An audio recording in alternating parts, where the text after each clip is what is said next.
There's going to be a revival tonight. Everybody's going to jump and shout and throw the good down. All your sisters and your brothers, bring all the others out into the light. This is your land, my land. Everybody going to be free. There'll be no more suicides. Love is all we need to make this world succeed. Let's give it all a try. Yeah.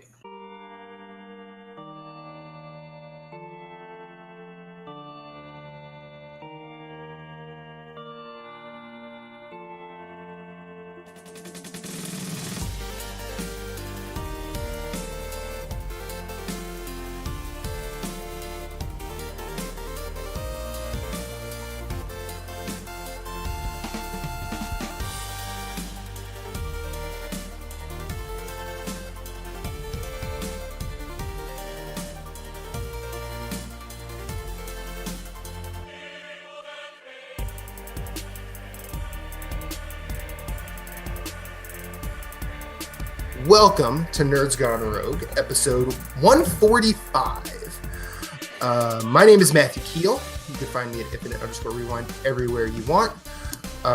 We are here live on YouTube every Monday night.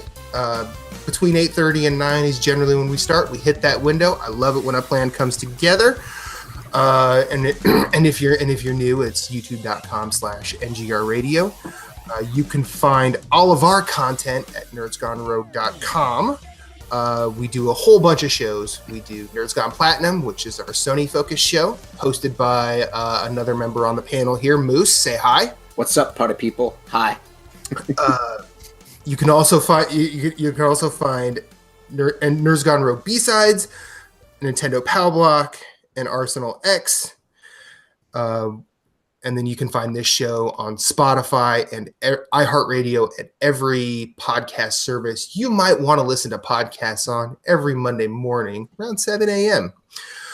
With me this week, as you just heard Moose, our fearless leader, Corey Dierig. You can find him at Corey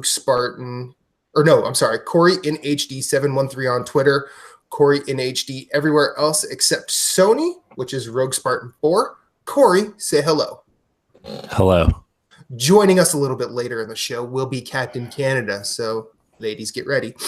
Now, if you want to contact us outside the show, don't do it. Fair. That's probably we don't want it. Yeah, I mean, I'm just kidding. It's not that we don't want it. I'm not sure they want to, because if you contact us, you never know what you're going to get. But I've given our Twitter handles everywhere you can find us. But also you can email the show at ngrradiopodcast@gmail.com. We answer listener questions every show that they come in, and they've come in for the past 80 episodes. So we'll keep doing it. Also, this week is a very special week because we are giving away Rage 2. Word. Yeah. So what do you say we just take care of that before we hit the game time? What do you say, guys? Sure. I guess we can. By the way, can I just say something before we give this game out? Yeah. Somebody went in and created about 40 different email accounts and literally copied and pasted their subscription and their show, how they found us. Okay. First of all, if you're going to do that, make sure you don't use the most generic copy paste names like Game Throne, Thomas Tank. Great. John Wick. Hold on. Some of these are pretty good. I'm gonna keep going here. Okay, right. Let's see.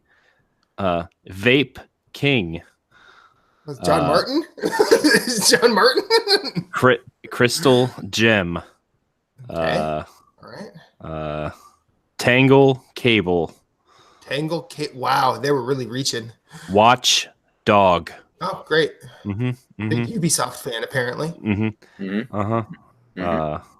There's another one too.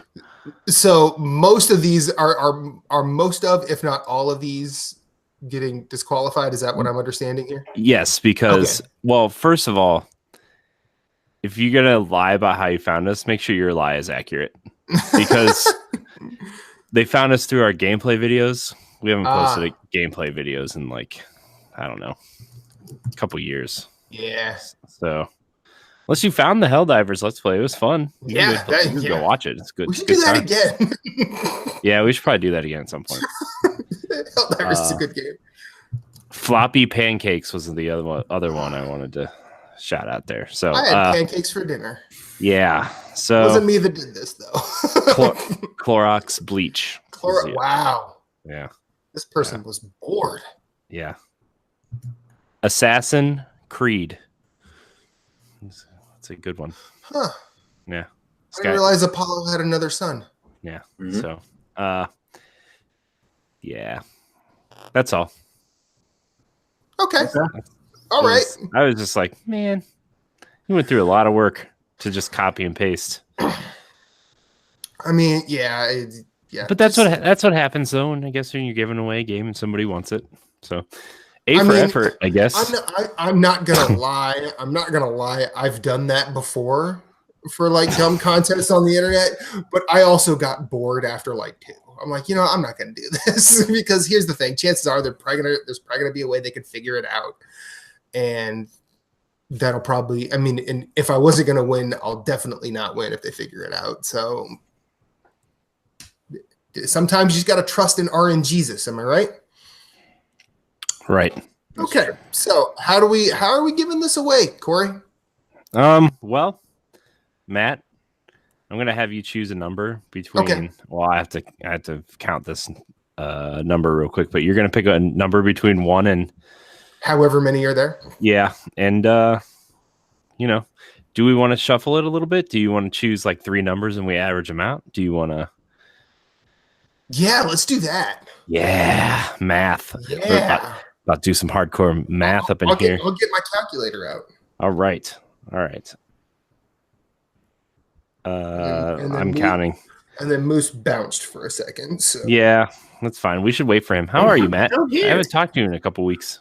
Yeah, it's been a while. I've been busy. I've been tired. A coworker is injured, so I've been doing her portable rotations. I've done 4 portable rotations out of the last 5 weeks, and my arms and shoulders are just killing me. Damn, dude. Yeah, it's been a little extra money though. Well, I mean, it's not no, because I'm still working the same hours, but like the overnight shift, there are 3 spots that need to be filled. One is the OR, one is the ER, and one is portables. And my coworker injured she's right-handed, so right in here, she has like a big old swelling from like a wound she got while she was cleaning her house, and it basically makes it impossible for her to grip a X-ray cassette without pain, and then trying to push a cassette under a patient, be they light or heavy, you're pushing it against that area. So after a few, you kind of want to chop your hand off. And so I'm just like, you know what? I'll dive on this grenade. I'll be the nice guy and do the portable rotations. I don't mind portables in general, but for doing that many weeks out of doing that many weeks in a row, I mean, just 2 in a row twice, it's exhausting, and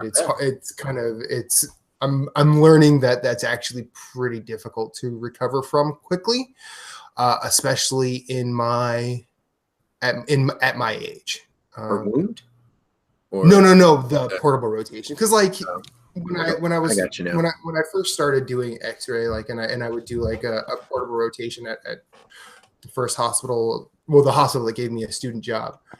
It would be I would be tired, but I was also 33. Like anymore. Yeah. Like now that I'm 39, like I'm starting to feel my joints. You're gonna be joining the Lordy He's 40 club. Yeah. Right behind me, motherfucker. 6 months. 6 months. I'll be there soon, guys.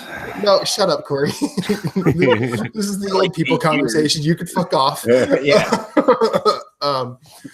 But yeah, so I'm always more team oriented. Like I'd rather just everyone get through their shift smoothly.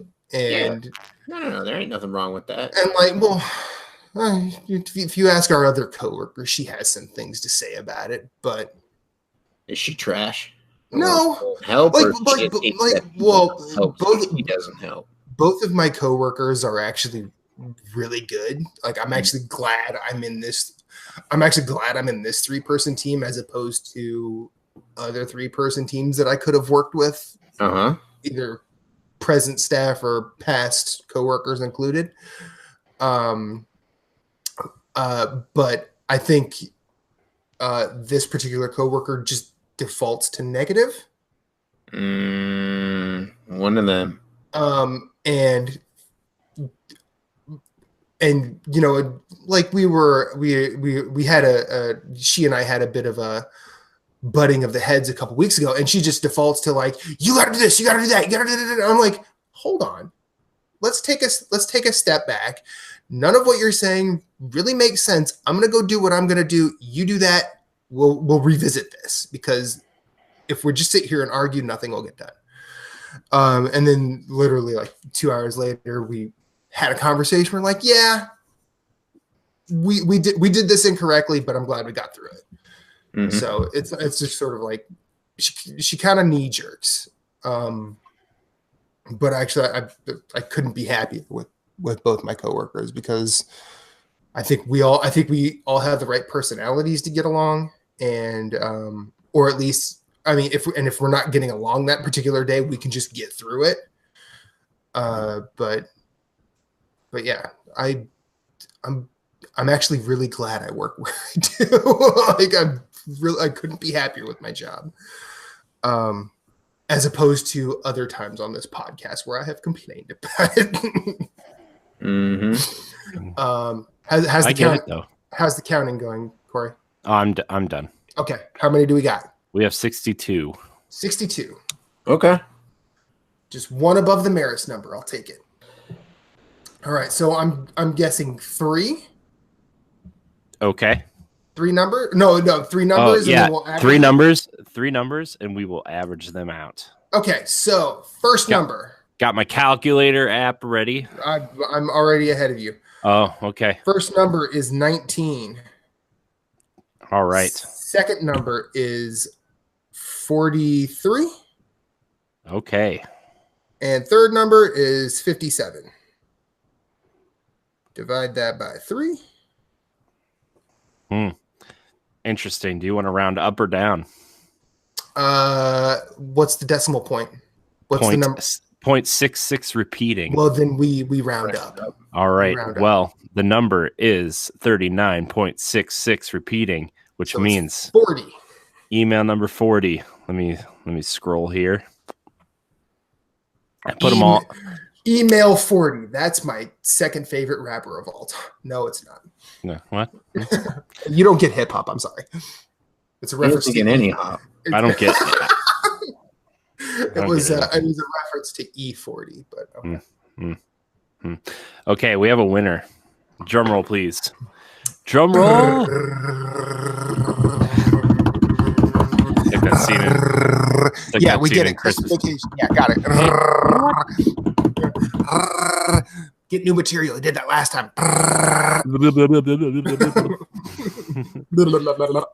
Joy to the world. Remember when he starts singing? Yes, I remember. Okay. Thanks. Our winner of Rage 2, a PlayStation 4 copy of Rage 2. Tyler Markovovich.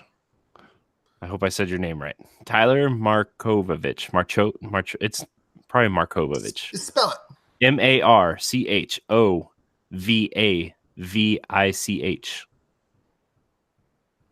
Huh. Markovovich? That's Markovovich. Markovovich. Yeah. Well, you have won, Tyler. Congratulations, Tyler. He says. What did he say? He says, I found your show for the Rage 2 giveaway. I'm not going to lie to you all, but in the end, I really dig your show.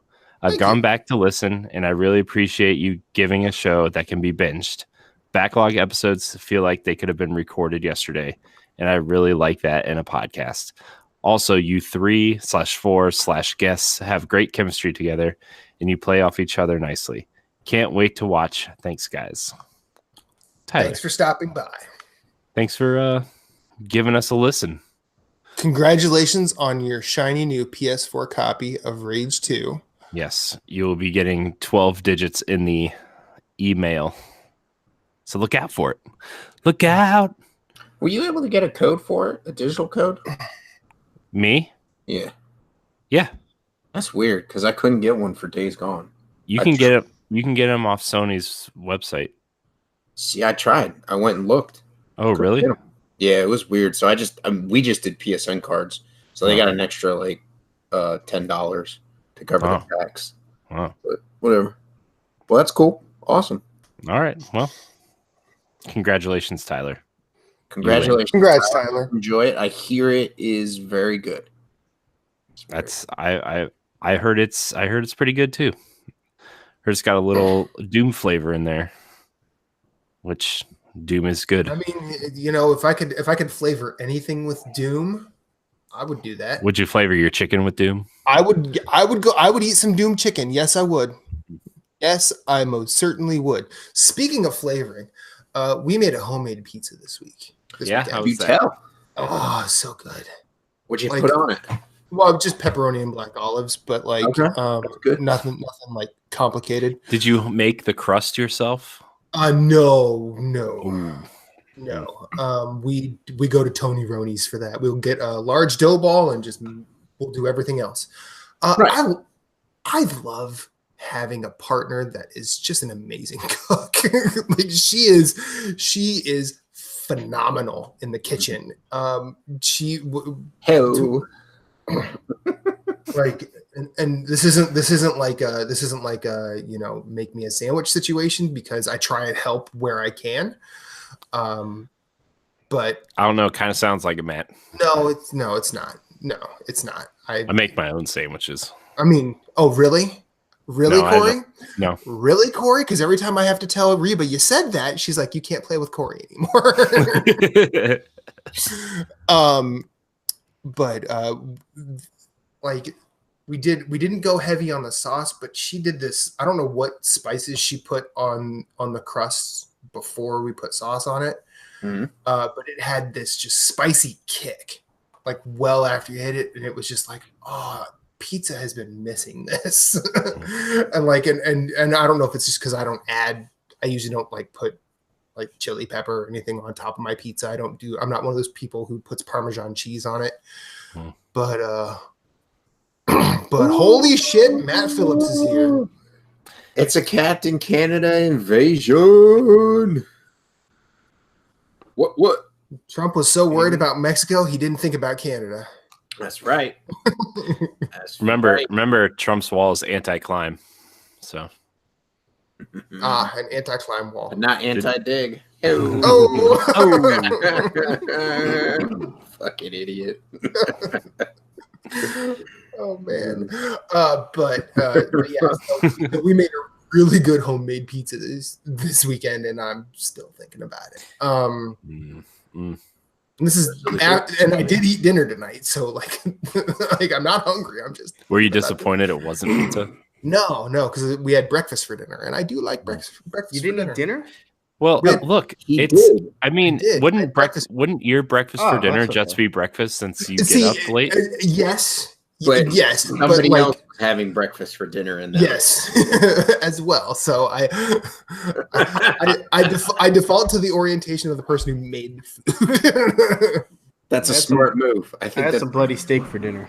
Good for you. Very good. Delicious. Hey, man. Nice. Oh, it was. Whoever invented the cast iron skillet should get an award, man. Yeah. I had chicken and salad for dinner. It's been Awesome. it's been my dinner for like 6 months now. It's all right though.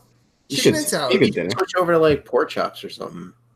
See, I don't eat pork. I don't do that. I don't know why. I just don't. Okay. I'm weird. I'm sorry. Are you Too many stomachs in a pig? No. Do you eat like sausage or bacon or anything like that? I eat turkey sausage. We don't dig on swine, man. It's pumpkin pie. I eat turkey bacon and I eat turkey sausage. I just want to. I prefer birds, I guess. That's cool. I love how Moose just note for note did Pulp Fiction, and all of us talked over him while he did it. I just want to say I'm impressed, Moose. You did that well. I didn't. I wouldn't have gotten that reference. Yeah, so. Sorry, I just want him to know that I picked up on it. Have you never seen Pulp Fiction? Nope. Oh, don't do this, Phillips. We all know, like 99.9% of the time, the answer is no. Like, why do you even ask the question? Keep going, Phillips. What else you got? What else you got in there? Another classic movie that you've. I don't know. I don't even know. I can't think of. Have you seen They Live? No, I've never even heard of it. Oh man, you're missing out. Have you seen Big Trouble in Little China? No. No, he hasn't seen that. Escape from New York? Nope. Yeah. Halloween? No. We're gonna find one. We will find one. Just stop. Have you seen Friday the 13th? Nope. Chucky? Nope. I don't know what to say, man.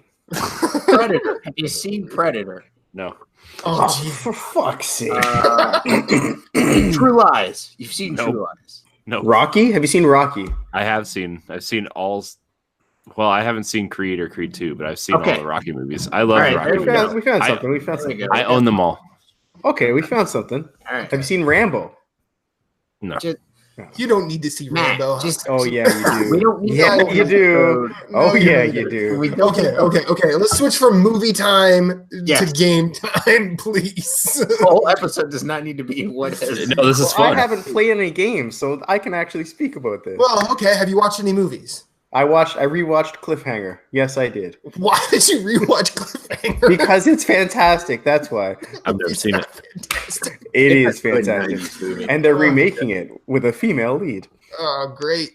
It'll probably have more depth of character because that movie sucked. I hated that movie's what you call amazing. Yeah. That's not a movie. That's a film. I actually did go see a movie this past weekend. Endgame? I did. Pikachu. I did see Avengers Endgame. What'd you think of it? Did you cry? As a casual fan of these movies, and some of them I really enjoy a lot, and some of them I don't enjoy at all. I thought it was a pretty extraordinary achievement on how they kind of wrapped things up while leaving it open for whatever's next. I really thought it was really well done. It was a little emotional. I'm not gonna lie. There was a couple parts in there where I thought, wow, I can't believe they did that, or I like the way they ended this character's arc or whatever. I thought it was well done. I enjoyed it. I enjoyed it immensely. As someone who is hit or miss with the Marvel movies, I thought this was definitely in the top tier. As someone who thought Infinity War was extremely boring, I thought this one was like really, really well done. Cool. That's all I have to say. I don't want to spoil it because people still watching it. I watched 2 movies this weekend, but they're movies that no one cares about. What movies were they, Matt? I care. No, you don't. I do care. Tell me. You do not. Tell me your hopes and dreams. My hopes and dreams. Wow. I'm just kidding. Don't tell me all that. We don't have time for that. Do we have time for that? No, we don't have time for that. No, You're too old for hopes and dreams. Let's go. I watched a movie from the 40s. Oh, geez. Called The Third Man. See, it's black and white. It's a film noir, and it's amazing. One of Orson Welles' finest performances, in my opinion.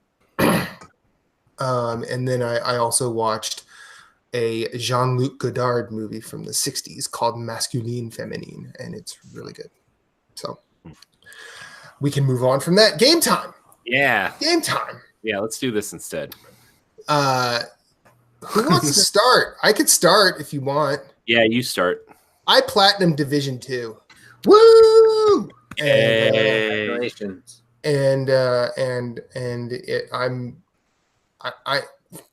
I'm sad to be finally moving on to something else, because like I really like that. I'm waiting. Hopefully we get details on when the raid's going to come out this week, because I'm still interested in that. And then I started Sekiro: Shadows Die Twice. Ooh. Now, Thoughts? well, my thoughts are game of the year kind of has its front runner for me. Okay. That being said, I think there are some things folks have to know when going into this. And while I thought Christian did really well covering a lot of it on Nerds Gone Platinum, the episode he was on, it's a lot more complex than saying you can't play this like a Dark Souls game. You can't play this like Bloodborne either. And the fact that this is kind of a hard turn in a way for From Software makes me love it. And I'm actually thinking like by the end of this, like this could be right there with like Demon Souls. This game is so difficult and fun, and each encounter, and it doesn't matter if you get stronger or not, each encounter is a reminder that you need to be on your shit. Like you need to be paying the fuck attention. It's not like when, you're just grinding out that boss and you're just running through to try and get there as quickly as possible. The enemies here do not let you do that. And I think there are AI choices in this game that are just fantastic to see work as well as go against. And this is a far more combat focused game than From Software has ever done, or at least From Software in my experience with them. Because like I didn't play Armored Core, I played 3D Dot Game Heroes. I've not played any of their further back titles, but the only way I can really describe it is I'm going to make a Game of Thrones reference. In the first season, Arya is given lessons on dancing. At least that's what her instructor refers to it as. What she's actually learning is how to fight with a sword. That little metaphor is the only way I can even think about Sekiro. It is not you go against an enemy with a weapon and you have a sword. It's like you kind of have to watch. Despite there being obvious grunts in the game, like they're almost not grunts because they can overpower you. They can fuck your day up. And I can honestly see a lot of people who got into the Souls games and even Bloodborne coming at this and bouncing off pretty hard before they've gotten to a boss, believe it or not. Because I fought a whole bunch of characters that were like named and with health bars, but apparently those are just mini bosses, and they fuck your day up. And they're almost never alone. And yeah, I could talk a lot more about it, but I also don't want to reveal too much about it. I want to kind of stay away from spoilers if anybody's still doing that. I will say this: the addition of the verticality to it. While I like the addition, I like why they did it, because like how like Moose in Dark Souls, how you can like take shortcuts through areas. I think the verticality is the shortcut. Okay, so you can go up and over if you want to. Yeah. Now there are a couple areas where there are enemies that will perfectly have no problem engaging you as you're trying to go around. As you're trying to just make that beeline over rooftops for the boss. And they are fun to fight. I don't think there's a lot of trolley difficulty in this like there was in Souls games. How many bosses you in? To count. Well, there are 2 people that I've fought, defeated, and earned trophies for. Okay. But every time I've come up against someone who's had a name pop up and a health bar, like I've probably fought more than 10. Okay. There are a lot of those. Yeah, there's a lot of mini bosses I know in the game. And they're like each one, despite like the familiarities, like you'll see there's one you see that he's like the first real I think he's the first real one of those in the game. He's a I guess a samurai with red armor. Mm-hmm.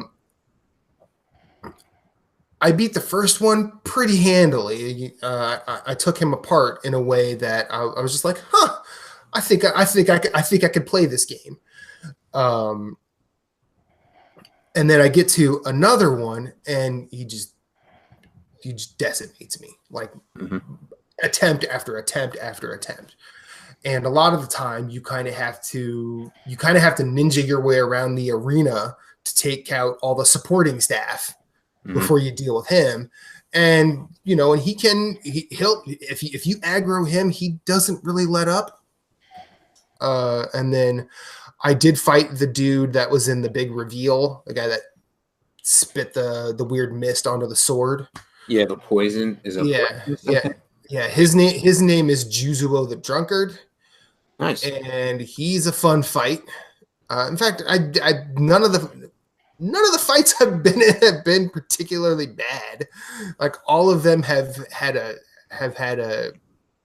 tenseness about them that is just very palpable and invigorating. And like overnight I had multiple war cries of victory moments to the point where Bagel was like, I would stand up and go, yes, and then Bagel would sit up next to me like all kind of like timid with his ears back, and I'd be like, you did so good, Bagel.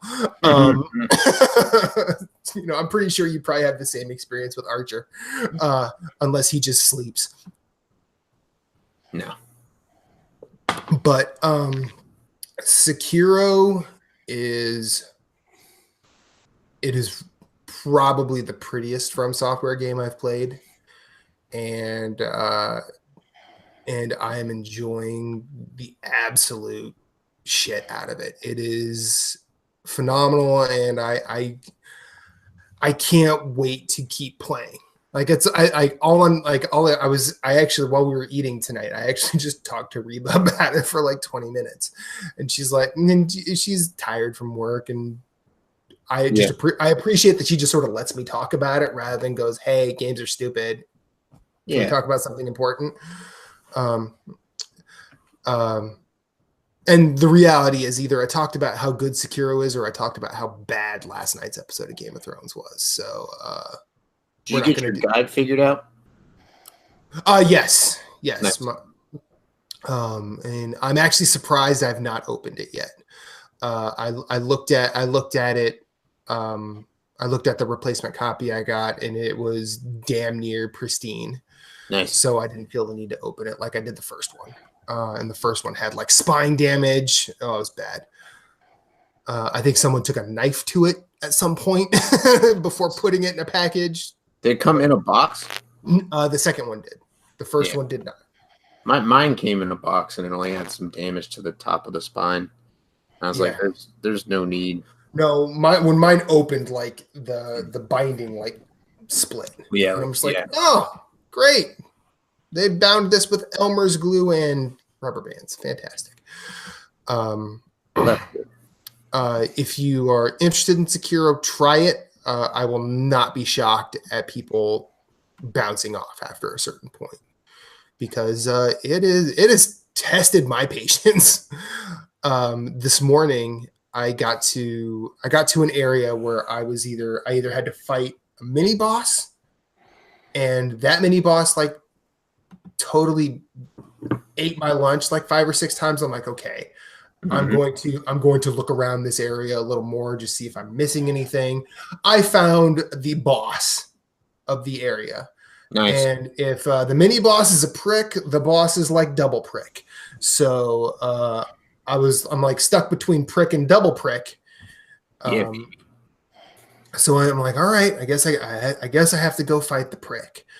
Couple more attempts, finished him, and felt really good about it. Went after double prick a couple of times. I'm like, you know what? I think I need to step back because I am fatigued and I'm not focused as I should be. So I will step back, go get some sleep, and now I want to go back.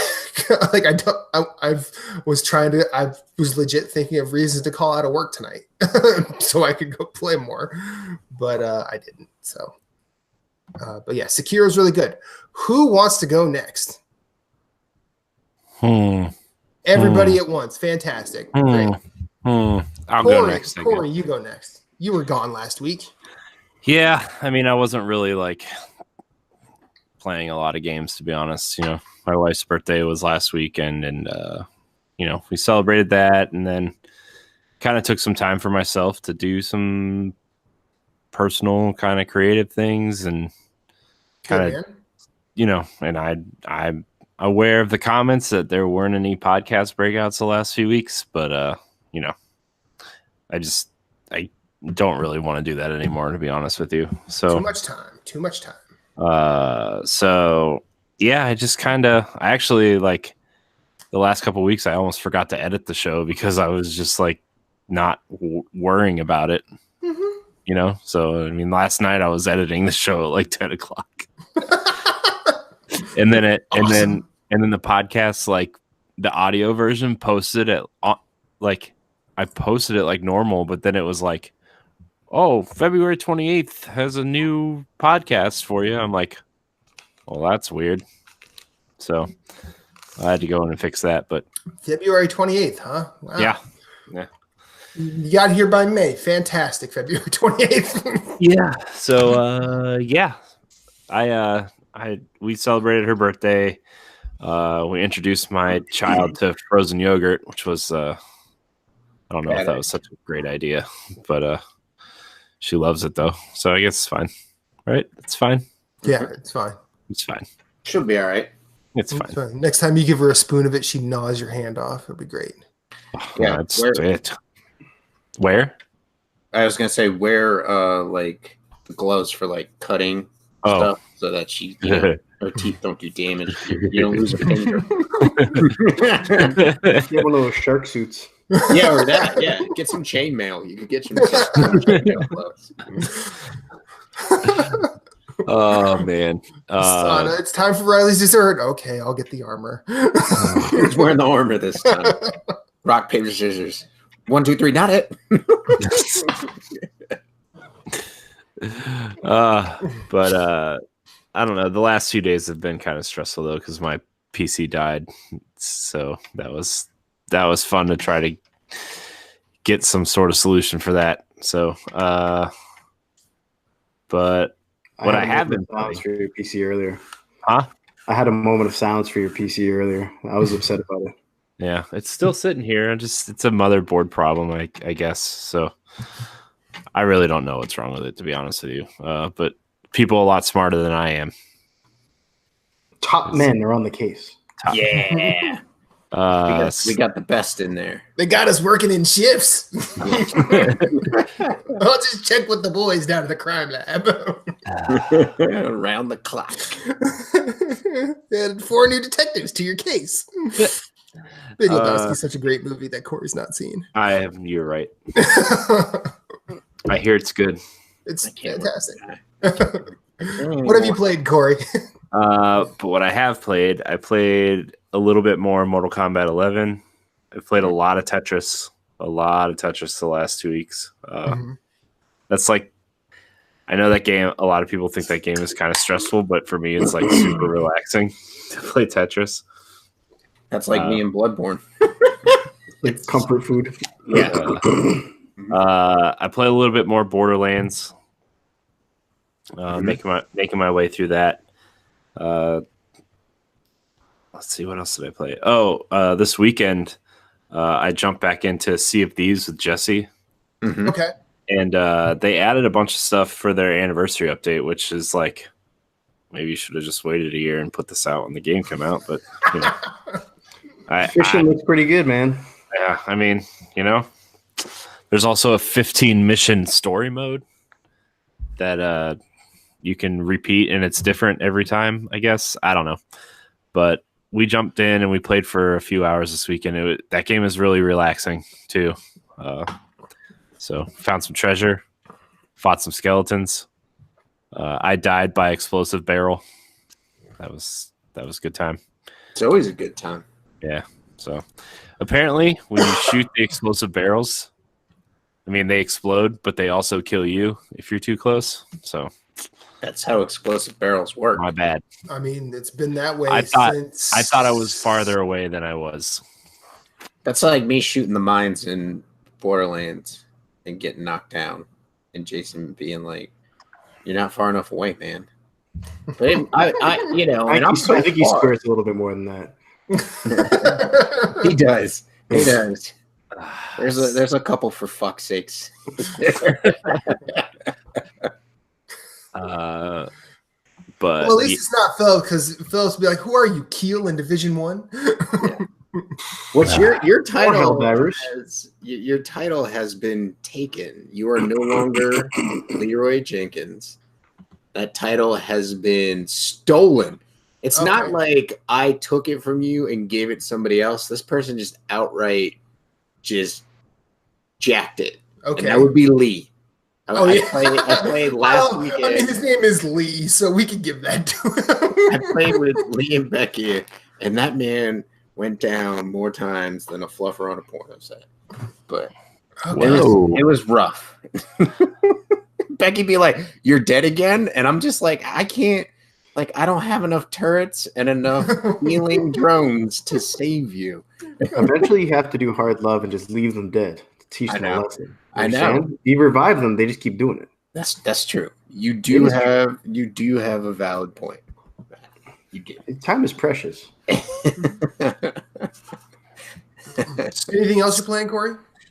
I played something else too, but I forget. It's been a long week because like I've been training in a new job, so that's congratulations. Been. You can save that for a while. Congratulations later. So I've been like really trying to worry about that and trying just to get it right and everything. So, but I mean that's kind of it. I've been getting up at 4:30 every morning and going to bed at like 9. So it's been I'm real tired. We'll put it that way. Yeah, I could imagine. That would wear me out. Yeah. So I mean, I'm not really complaining. It's just like it's really hard to get up that early when you're not used to it. Is all. Mm-hmm. So it's hard to get up that early even when you are used to it. This is true. That's why my phone has 15 different alarms. Yeah, I have 505, 509. Like that's how my phone looks right now too. All the way till 6 o'clock. I have like 15 alarms from 5 to 6. Like I hate it, man. I hate waking up. Like I don't like waking up as much as y'all don't like waking up, but I just hit snooze. Like I don't turn the alarm off. Like I only have one alarm. I lie. I technically have 2 alarms. I have an alarm for Monday and Tuesday when I go in early to leave early. And then Wednesday, Thursday, Friday, I have another alarm because I go in at 8. And I have no problem just hitting snooze and maybe rolling over for a little bit. I've thought about adding a second alarm just for those times where I accidentally hit off instead of snooze. Smart. That would be the reason I would do it. Yeah. But I also found the world's most like back when iPhones first came out and you could go into iTunes and create your own ringtones with MP3s if you knew how to do it. I think you can still do that. I haven't tried it in years, so I don't know. But there's a song by a guy named Cornelius called "Thank You for the Music." It opens with 30 some seconds of the most annoying cacophony of sounds, and I created that as a ringtone specifically because no matter what, it would wake me up. And if it didn't, and if it for some reason it didn't wake me up, it would wake up whoever's near me. Punch you in the face. Exactly, and then I'm up. So yeah, if you want, I use music to wake up now. Like I set my alarm and then I have my Alexa wake me up to music, so that actually gets me up. Yeah, Nice. I mean, but the rest of the house listens to Slayer with me at 5:30 in the morning. Nice. every day, hell awaits. Oh, it randomizes it. Alexa, she knows me so well. She gets you. He's gonna have a good day today. Here you go, honey. Here, rain in blood today, Phillips. That's a good one. Okay, who's next? Who's next? Eeny, meeny, miny, mo. Pick one. Phillips, you said you haven't played anything, right? Not really. No, all I played is World of Warcraft, and we don't have to talk about that game. It's 15 years old. But you have played something, so you lied. Yeah, that's all I've been playing. Liar. Right now I'm trying to get because World of Warcraft for me is like the game I've been playing on and off for 15 years, more than 15 years because I played the beta too. So I take breaks from it just because when I do play it, I don't want to play anything else. Right. So I've taken breaks before like 2-3 years at a time where just I hop back in, I feel the addiction is still there, and then I hop back out. So I'm working on an achievement right now to get 25,000 PvP kills. So I'm like 100 kills away from that. Jesus. Nice And, work. Oh, dude, there's guys with like 150,000 kills. Oh, I'm sure there is. They play it nonstop. So I have to do it in moderation. The pull's just too strong. So I've been doing a lot of PvP lately. I'll hop in, play a couple battlegrounds, hop back out. But there's a big patch coming out pretty soon, which I'm excited for. So I've been kind of just playing more, getting back into the swing of it. But yeah, that's all I've been playing lately is just PvP battlegrounds. They're still a lot of fun. Nice. Cool. Nice. And then there was Moose. Yeah. What have you been playing, sir? Division 2. Surprise. Nice. So I think I kind of like dialed it back on Borderlands. I don't want to get worn out of it. So called it quits on pre-sequel for now. And logged in on Friday, I think it was. Yeah, Friday. Jeff and I rolled through the last stronghold I need to do before the end game, like the story mission, the last story mission before you start before the world turns over to tiers. And so we did that, and then I slowly, we did a couple missions and called it a night. But so I beat Division 2, which was nice, and I'm at World Tier 2 right now. Nice. So I'm just running through that, having some fun with it. Just having a blast. It's just a really good game. It really is. Like a good shooter looter. So, like right now, I'm just kind of like working on main missions and trying to get, to the next world tier, but get better gear and I need to start researching and figuring out like what gear I want to look for. So like right now, like I love the M60, the light machine guns. I love light machine guns. So I have that, and then I use like an assault rifle that I bounce back and forth between. And then I just traded out the rifle. I traded out a rifle for for the shotgun. So I was like, I'm going to try the shotgun for a while for up close and personal stuff. And it seems to be helping against the Black Tusk a little bit better than the rifle does. So I think I'm going to switch to a shotgun for that position. But I'm still running with the healing drone and the turret, mainly because it's also helpful in solo. So I haven't switched to flame yet. But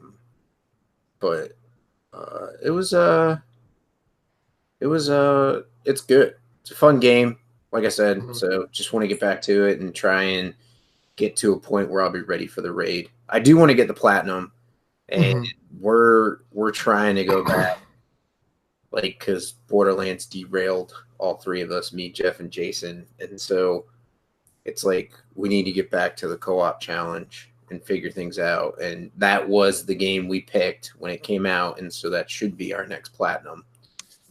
But so we're kind of working on that. And then I played some Don't Starve together. Okay. Saturday night with some fellow Twitch streamers.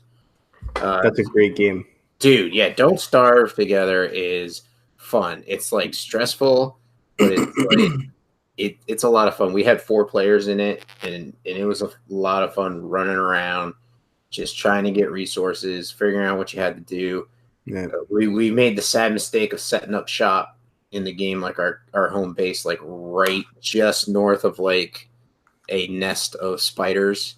And so they would always like come into the and so finally one of the characters' name is Willow, and she carries a lighter on her, and when she gets nervous she accidentally lights stuff on fire. And my one friend has lit the camp on fire, and they didn't figure it out for a while until they like looked up the character, and so like she just went down there and started lighting the nests on fire to get rid of the spiders. But it was fun, like, and you could play it for a while. Like we played like 3-4 hours. Nice. We got to day like 20. I think we all wiped at like 27, so we rolled back the server to like 23. And tried to redo it over again, because I died of starvation once, and that was just the thing that sent us all down. Because then at day 23, around that time, winter starts, and so if you don't have a I forget what the stone is called, but it's basically a warming stone. Like you sit it in a fire and it keeps you warm. If you don't have that with you, like you freeze to death. So I was like trying to run from the respawn all the way to our camp, and I died. Like I could like see the camp on my screen as I died, and I was like, "Well, that sucks." So then it's like a 2-person run to go out there, get the person to respawn, get them some gear so they survive the walk back to camp, and then trying to get so you have like three things you have to keep going in the game. You have your hunger, so you have to eat stuff. You have your sanity, so you have to do things to keep your sanity healthy. Otherwise, like nightmare creatures will get you. And then you have your health. And as you die, your total health gets ticked down. So like you might have a whole heart of health, but if you die, it's like maybe cut down by like a quarter. And so I was basically at 1/4 of health, like the vast majority of the game, because I died a bunch. I don't know. I was just out there running around being an idiot this time. I should have been a lot smarter. Usually I'm the guy that runs around and finds the catcoons and kills them and brings the meat back to base so I can feed everybody. Right. Like, they're just that wouldn't be you, man. I was off the reservation, all right? I let my team down. I admit that. If they're listening, I'm sorry, and I will do better next time. I did not bring my A game to Don't Starve together, and next time I will. So, but it's a good game. It's a fun game. Oh, it's a great game. That was I remember when that first came to PS4, and a lot of people were like, what the fuck is this? And then, they would try it because it had been on Steam before. Mm-hmm. And then when people were trying it, like, this game's actually really, really good. Mm-hmm. And it is a fun game, man. And the support for that game is incredible. Yeah, they just put out community for that game. DLC. Yeah, if you look up the community for that game and just the content for it, it's insane. A game that a lot of people haven't even heard of, right? Yeah. And there is a sister game. Well, first it started with Don't Starve, and then they put out Don't Starve together. So Don't Starve is just the single player game. Mm-hmm. Don't Starve Together is like co-op. Co-op, yeah, with I think up to 6 people you could do it on PS4.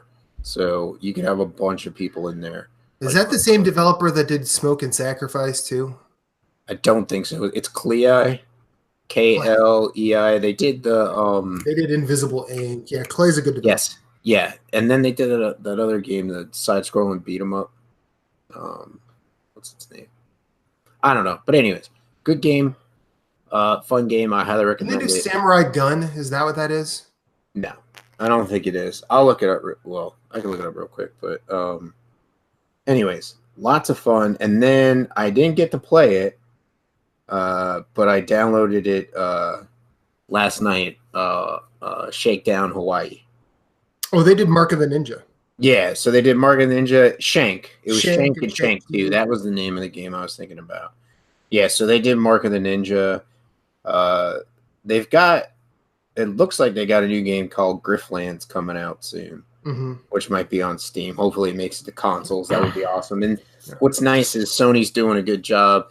Like, I think now that we're kind of at the tail end of the life cycle, Sony did a great job of saying, hey, it's backwards compatible. So now all these developers who are putting time into their games this late in the cycle could be like, they can like rest assured that if they put their game out this late, it'll still have legs in the next gen because people could just take the game with them, you know, instead of being like PS3 to PS4, or even when it was Xbox 360 went backwards compatible faster than PS4 did, but if at all. But it's nice to know, like, oh, you can pick up a game and still play it, you know, moving forward into the next gen. So that'll be nice. Like, so hopefully it shows up. I think it will.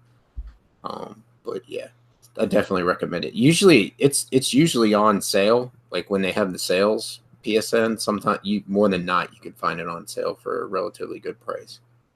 So, and then what's their name? Guys that did Below. Capybara. Yeah, they did a DLC for Don't Starve Together, I believe. Okay. So yeah, they did a DLC for him. So Shipwrecked, or maybe it was one of the two games. One of the Don't Starve games got a DLC called Shipwrecked that they did for him. Yeah. So, anyways, that's what I've been playing. It's been fun. It's been a good week, productive week. Actually, beat a game this week. That feels good. I'm really proud of you, Moose. Thank you, Corey. I appreciate that. I don't remember the last game I beat. I beat one game this year. Proud of myself for that. That's good, man. I might be around that. Oh no, I beat more than that this year, but not many. Well, you played Detroit Becomes Human, didn't you? So did you beat that? Me? Yeah, play that. I've played. I haven't beat it. No. Okay, so you were just playing it. Okay. I have. Yeah, I might have to restart it. I liked what I played, but oh wait, no, that was last year, wasn't it? Last year or this year? I think it was last year. Detroit came out last year. I'm wrong. Yeah, it was early last year. I get distracted. I'm easily distracted, like a cat when they see something shiny, and so you know, stuff catches my attention, and I forget the toy I was playing with before. So that's the nice thing about backlogs. Yeah, you can always go back to them. So we are at an interesting crossroads this week, gentlemen. 20 questions did not happen last week because it was just Moose and I. I don't want to just spring that on us this week if we're not prepared. I think what we should do, my vote, is to finish the question we missed last week, do some questions, and set it up for next week. Okay. I agree with Moose. I think that would be good because then we're all not sitting here someone's not trying to think of a game. Right. We'll all be in the right frame of mind next week. Right. Now, Phillips, it's your turn to pick a game, sir. For 20 questions. For right now? No, next week. Jesus Christ, it's like he doesn't even listen to us. He yells about us not listening. And then what does he do? Doesn't listen. What does he do? What was that? Exactly. Yeah, for next week. That's not a problem. Okay. Let me load up Steam right now. Write it down on your little notepad. Do you want me to send you a friendly reminder on Sunday night? You think I'm joking? My notepad has a friggin' dog on it. You see? That's amazing with headphones. Like that's yeah. awesome. My mother got it for me because she said the dog looks like me, and I didn't know if it was a compliment or not. That would have been best. She didn't tell you, did she? She just. No, that's what she said. She said I was at the dollar store and I saw this and I thought I'd get it because the dog reminds me of you. And I said, "Well, thank you very much, Mom." I'd be like, "Thanks, Mom." That's what he's supposed to say. I was like, "Thanks, Mom." That's awesome. All right. So with that being said, we're going into listener questions like we do every show. Last week, Moose and I got a bit didactic on one of the questions. I think it might have been Deshaun's because that usually happens. And we overtalked our time. So we're doing Sean Nichols this week. Sean Nichols says, "Hi, I found your show from the Rage 2 giveaway and thought I'd write in. How many games have you bought and never played? What does your collection look like?"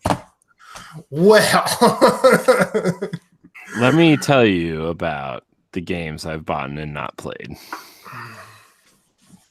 I mean, no, let's not. It's too big. There's too many games I've purchased, and it's even worse now with like digital games going on sale all the time. I'm like, oh, I'll play that someday, maybe. And just go, boop. Ballpark, take a guess at how many games I have on PS4. 300. More. He has more. He has way more. I think you're. Hey, what is guessing if you're just gonna tell him? You're coming close to the 500 mark, aren't you? I'm well over 500. Are you over 500? I knew it was. Well, I lost. If I was a betting man, I would have lost. Yeah. Is this the Price is Right rules? Are you? So you're at 800 games. Is that what I was understanding there, Moose? Yes, 600. Okay. This many. But it includes all the PS Plus games. Yeah, So I think that's like 180 in of itself throughout the 4 years since I've owned one. Yeah, so. I think mine's well beyond that, like PS Plus wise. Moose heard the industry was slowing down, and he took it upon himself to single-handedly reverse that. So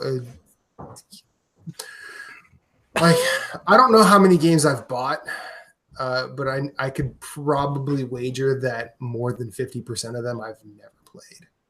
Yeah, and that's being generous. Oh yeah, it's one of those things where it's like you and I had a discussion where we were both like, we're not buying any games next year.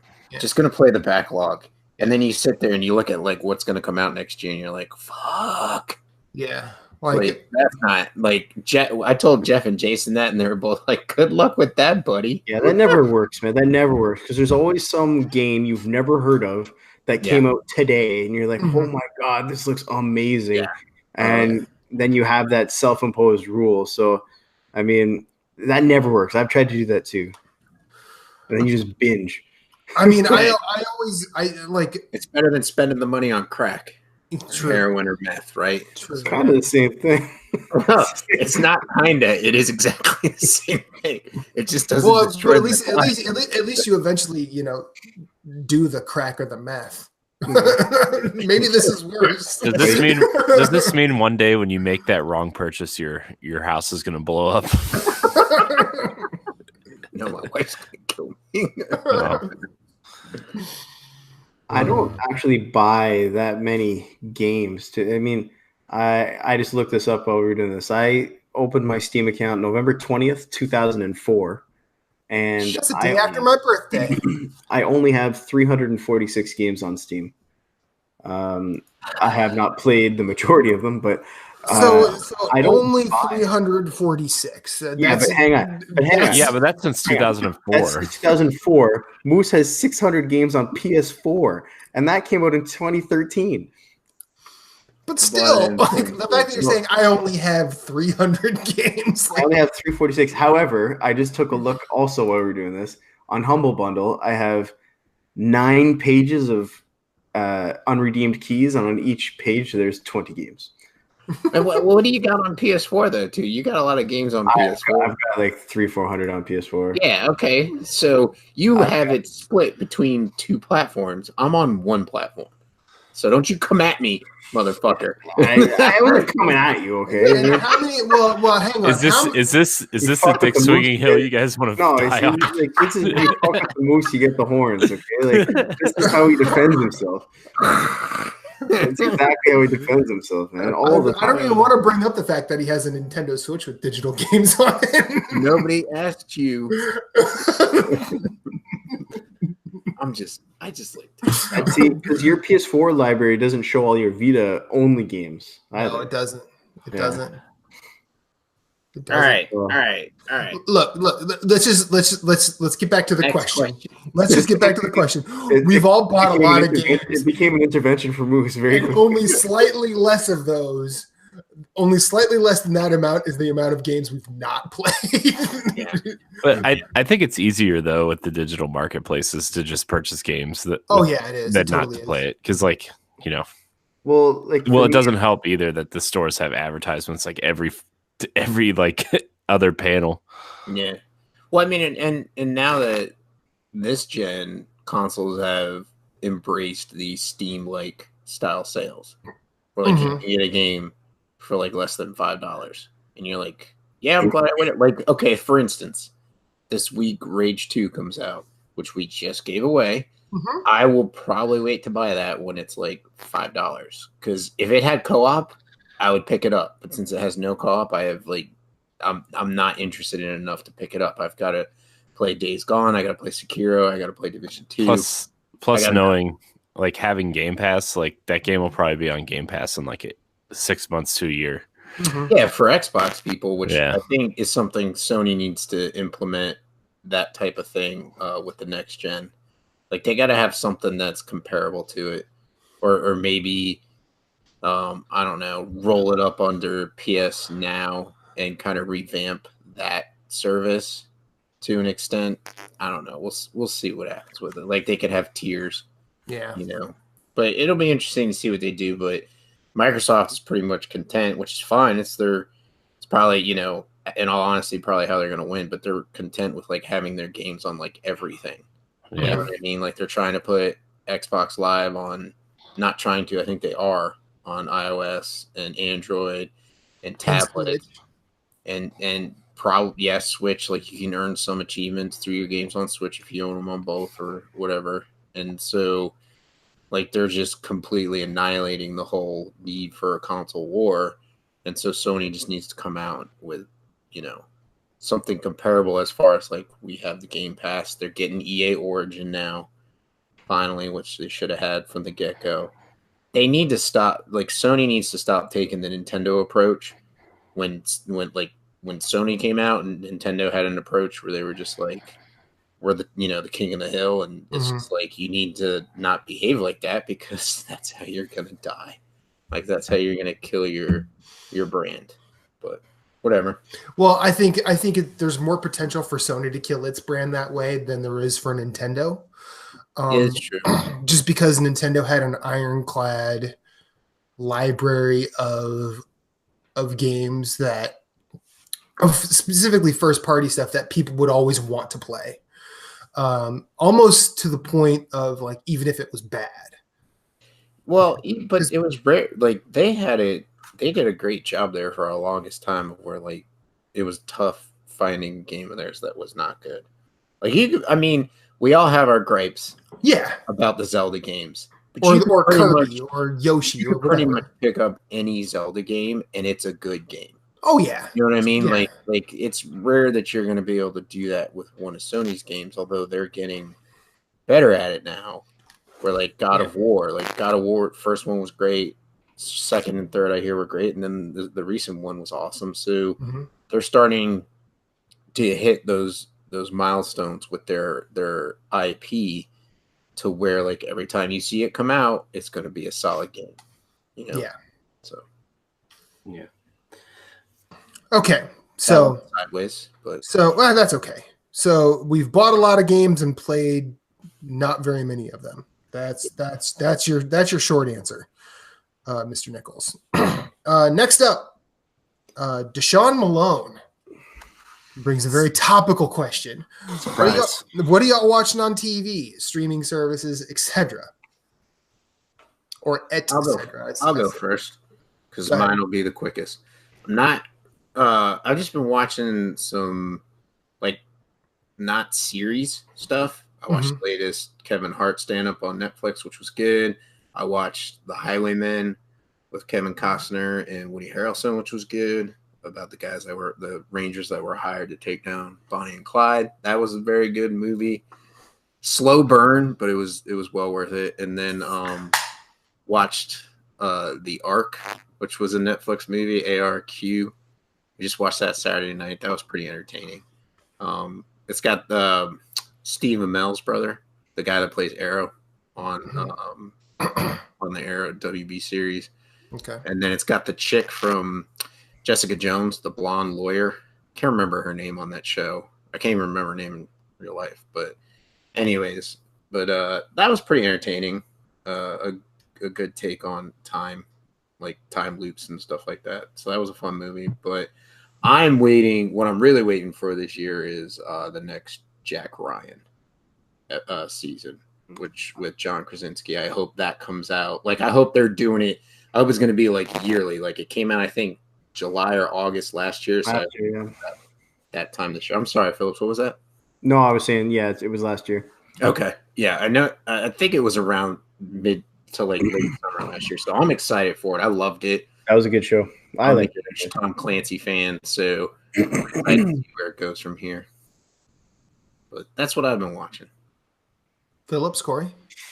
Well, I mean, I can go. I don't watch a lot of shows or movies or anything.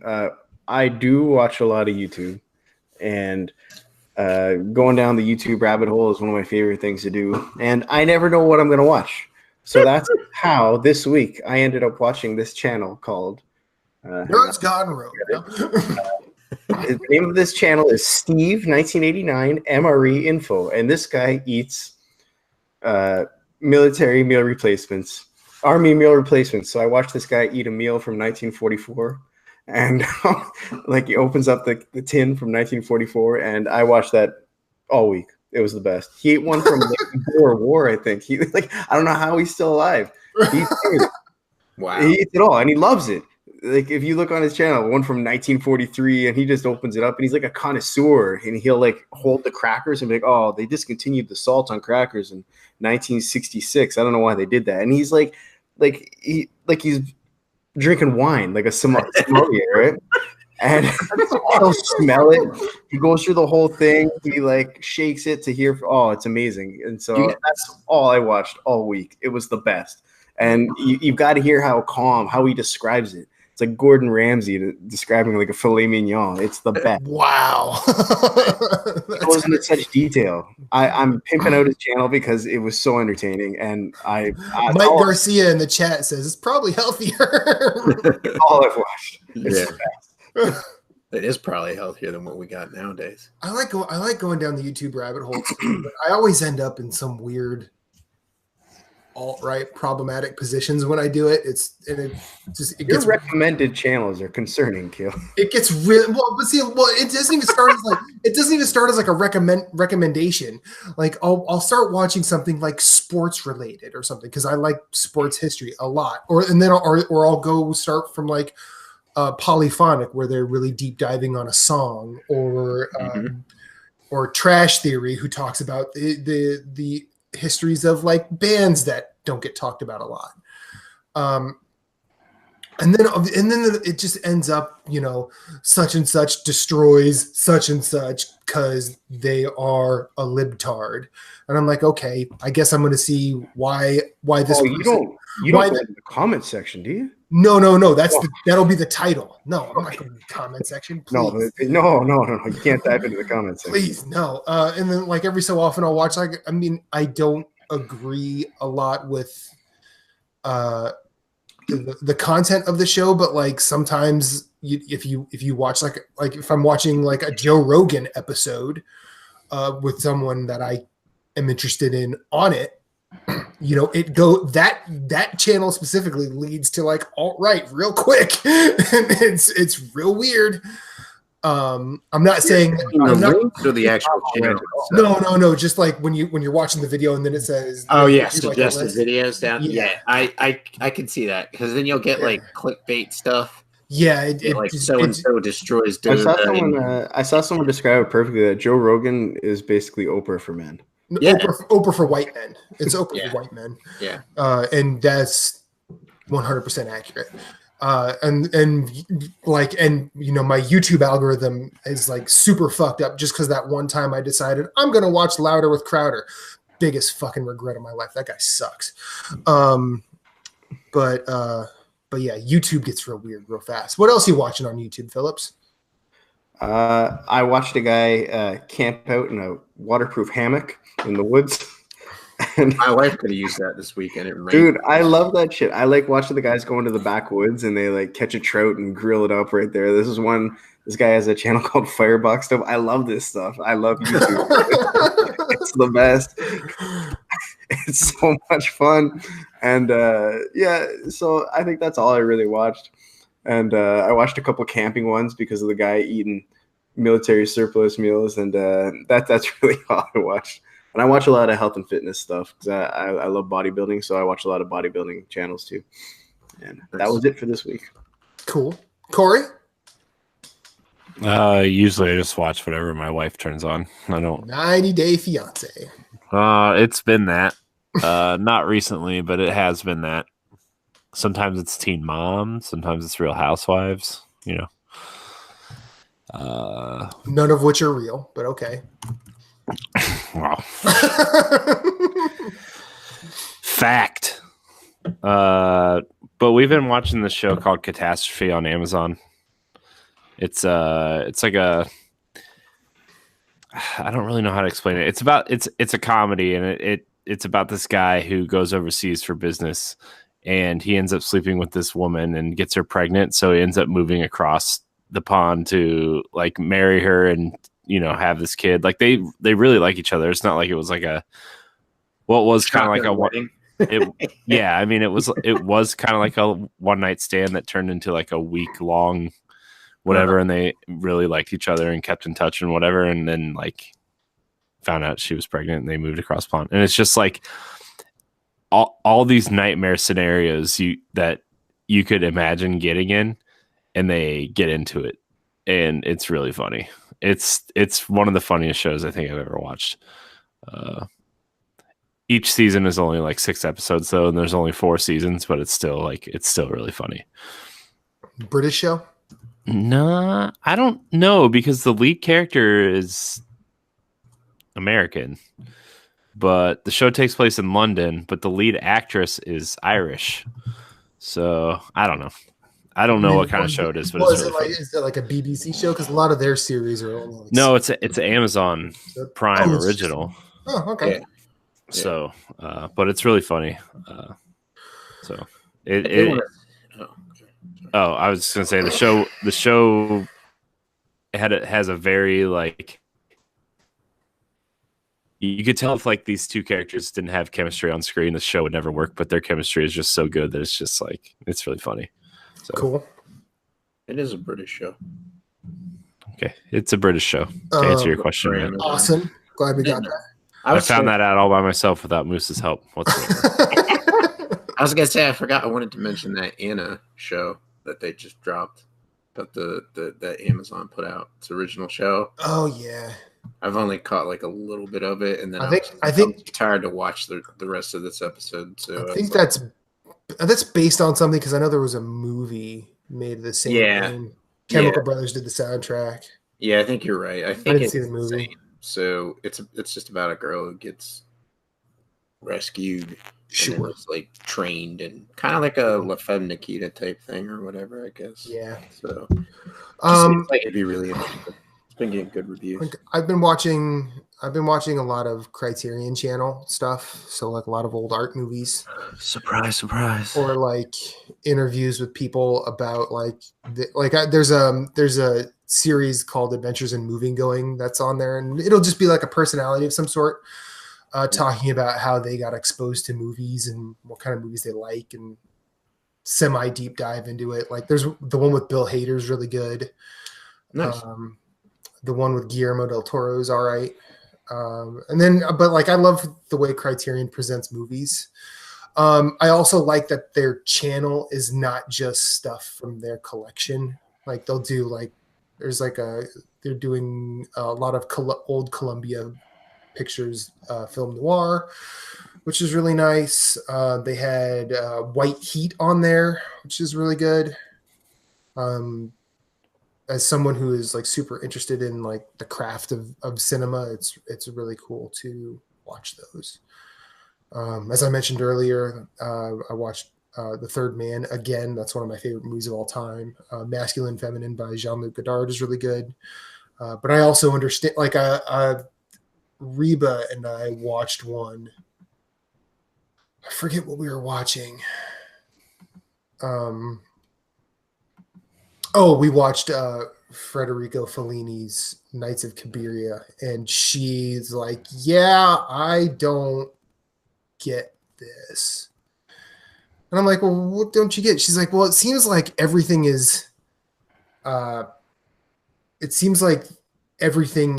just abstract. And I'm like, yeah, it kind of is, but it's like instead of, the actress playing, a character, she's playing like a type. And it sort of explores that type through her performance. And there's a lot of that in post World War II European cinema. There's also a lot of that in post World War cinema in general, and I love that stuff.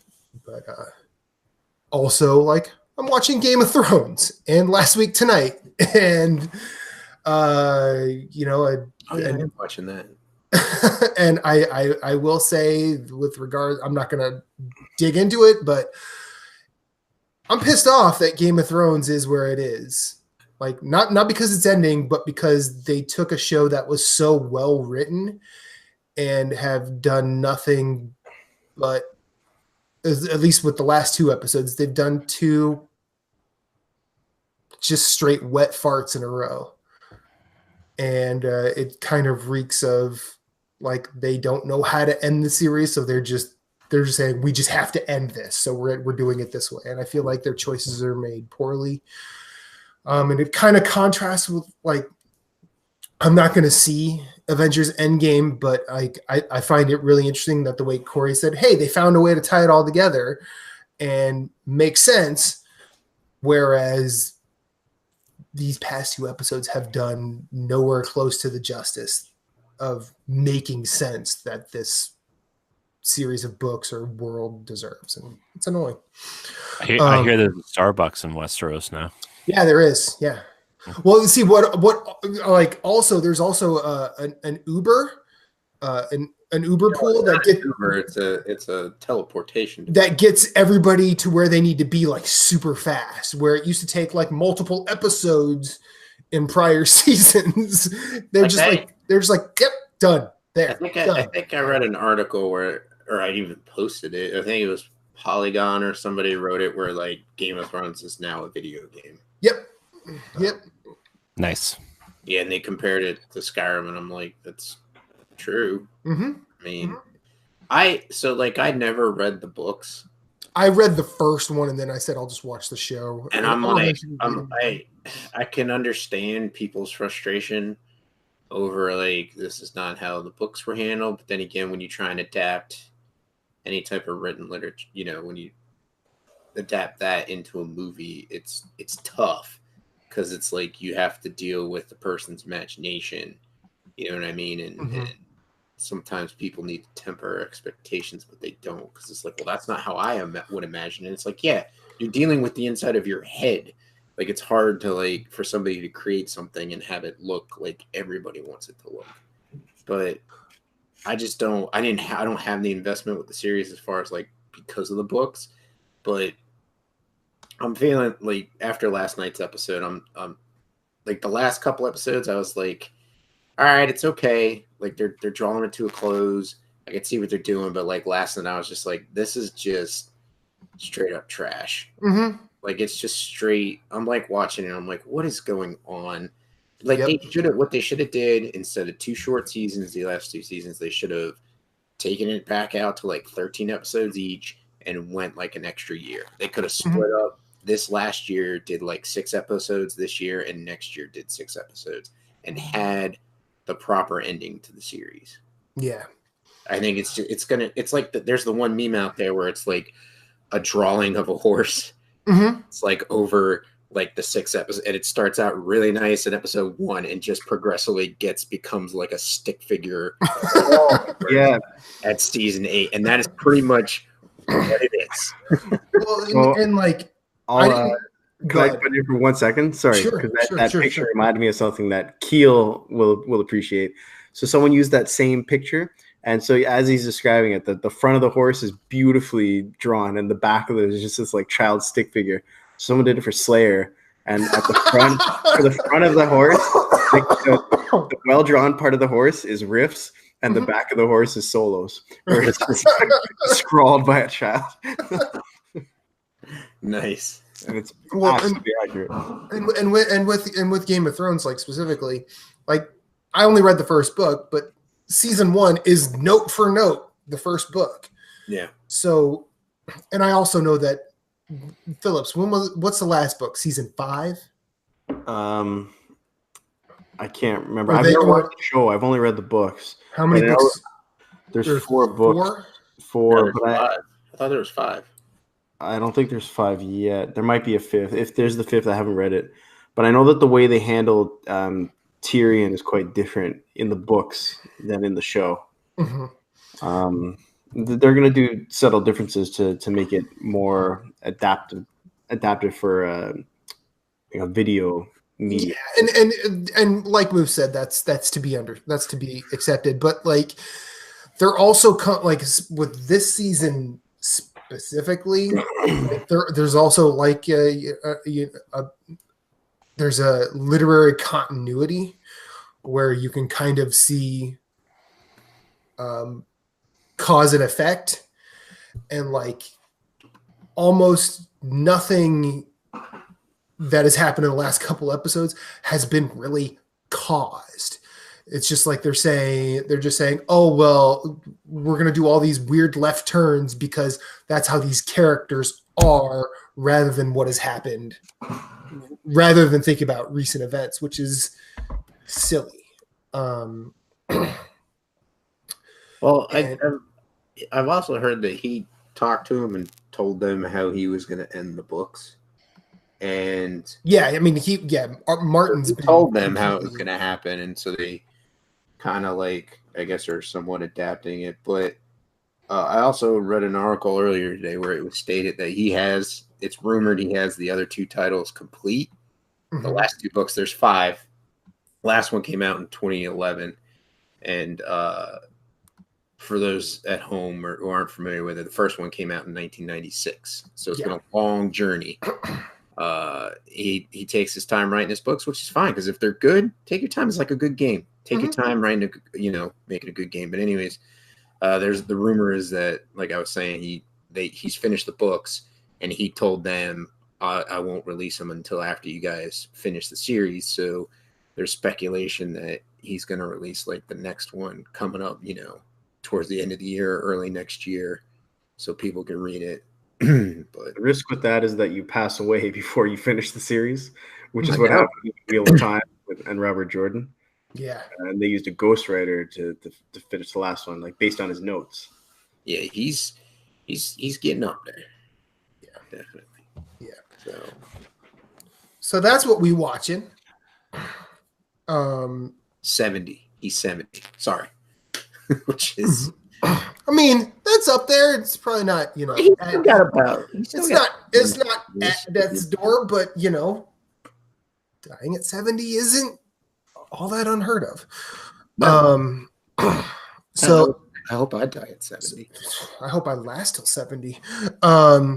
So Nerds Gone Rogue favorite, from one Nerds Gone Rogue favorite in Deshaun to another Nerds Gone Rogue favorite in Ashley Davidson. Do you guys have any plans for the summer? What is your go-to vacation spot? We're going to the beach. Cool. Next month, June. Myrtle? No, fuck you.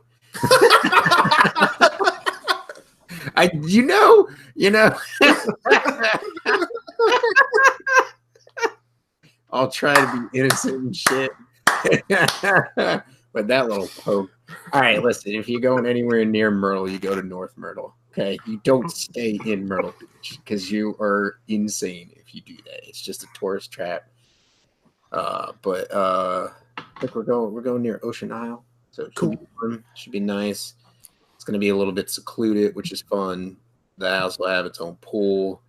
The beach is ours, in front on the beachfront part. So I told my mom, I was like, do not get mad at me if I don't sit on the beach all day because the sun doesn't like me.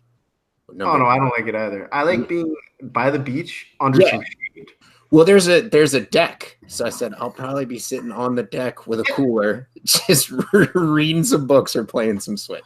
Yeah, it's hard to drink in the sun.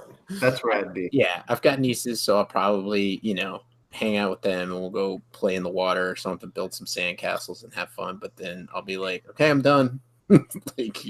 So but it's gonna be it'll be a fun trip. Other than that, no real plans. What about you guys? I am going to go away in July. I'm not sure where yet. My last trip was New York, and I can't take extended vacations because of work because I don't get paid for taking vacation. I work construction, so we only get paid for what we work. So it's hard for me to take vacation. I can't really afford to, but I do want to do like a long-ish weekend in July or something. I'm not sure where. I'm kind of looking at. It'll be in the States somewhere. Cool. I'm not sure where I was looking at Maine, or there's a bunch of places I'd like to go. I could even go back to New York. I'm not sure yet, but as far as favorites, I don't have any. But maybe I'll go back to Allentown. Come to Philly. I'm gonna go to Allentown. Come to Philly. We'll drive you to Allentown. It's fine. And I'm not sure. I'll figure it out, but will be somewhere in the States. Cool. Corey? Maybe I'll go see that fart machine in Baltimore.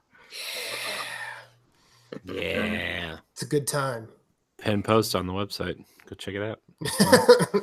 Just don't get shot or hacked by the hackers. They like us.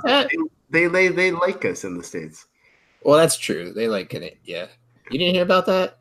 No. That like Baltimore was like under siege from like hackers. Like they took over, really? Email accounts and stuff like that. Yeah, it was like really. I was like watching the news while I was at the gym. I'm like, what the hell is going on? They didn't change the sounds on the fart machine, did they? Because I'm driving all the way there for that. That's an art exhibit. I'm sure that's the least of their work. So that explains the weird pictures of Travolta and Swordfish that I've been getting on my phone the past couple days. Okay. Yeah. Yeah, that's exactly it. Yeah, I like that movie. That movie fucking sucks. That movie sucks. You take this shit too seriously. That's your problem. You can't enjoy a bad movie. That's not true. I've enjoyed plenty of bad movies. of the record shop guys. No, I've enjoyed plenty of bad. I could name 15 bad movies I love right now. Revenge of the Nerds. That's not a bad movie. That's a great movie. All right, Corey. What are you doing for the summer?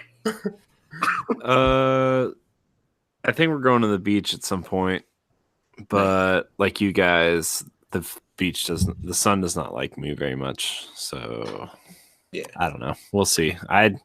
Honestly, I don't really care for the beach all that much, but it makes the wife happy, so we go. Yeah. So, happy life.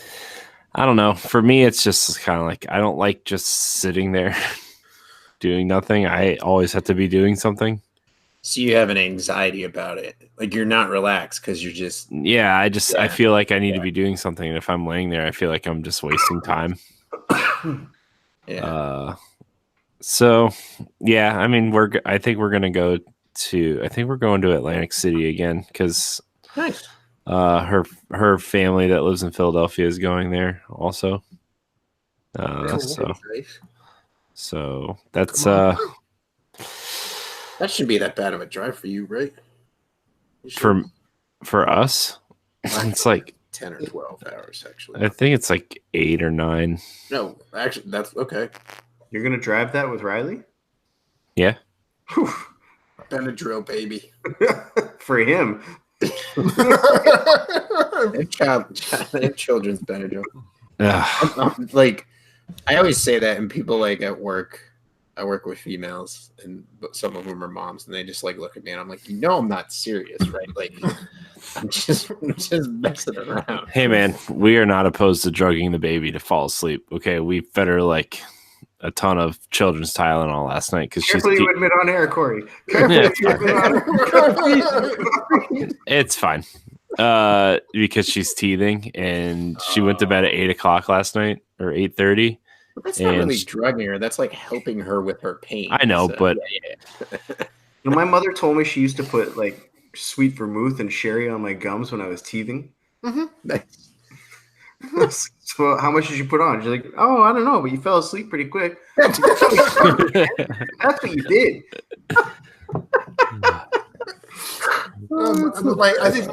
I think my mom said she used whiskey on me when I was teething because that's what my grandpa said to do. Yeah, the 80s were a great time. The 80s were a great time. They were. No helmets. No seatbelts. I mean, you should see the seatbelt laws now. I mean, I have to have my son in a car seat till he's like 90 pounds or something. Yeah. It's insane now. Yeah. Yeah. I mean, it's good. There's a reason why we need that, right? Like, sitting on top of the dashboard at like when we were 6 years old, right? Well, it's insane in a good way. Like growing up in the Midwest, like I would ride in the back of pickups. Yeah, I rode around in my back pickup without like even thinking about it. Like, oh, I'll get in the back. Great. Yeah. Now it's just like you think about how unsafe that actually is. Especially when he's doing like 55. Yeah. Backcountry road, you're like, if he hits anything. Hope you got a strong grip. Yeah, we're toast. Yeah. But yeah.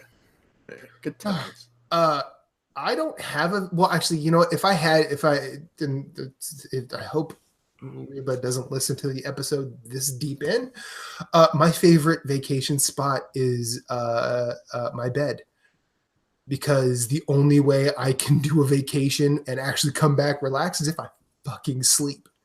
Yeah.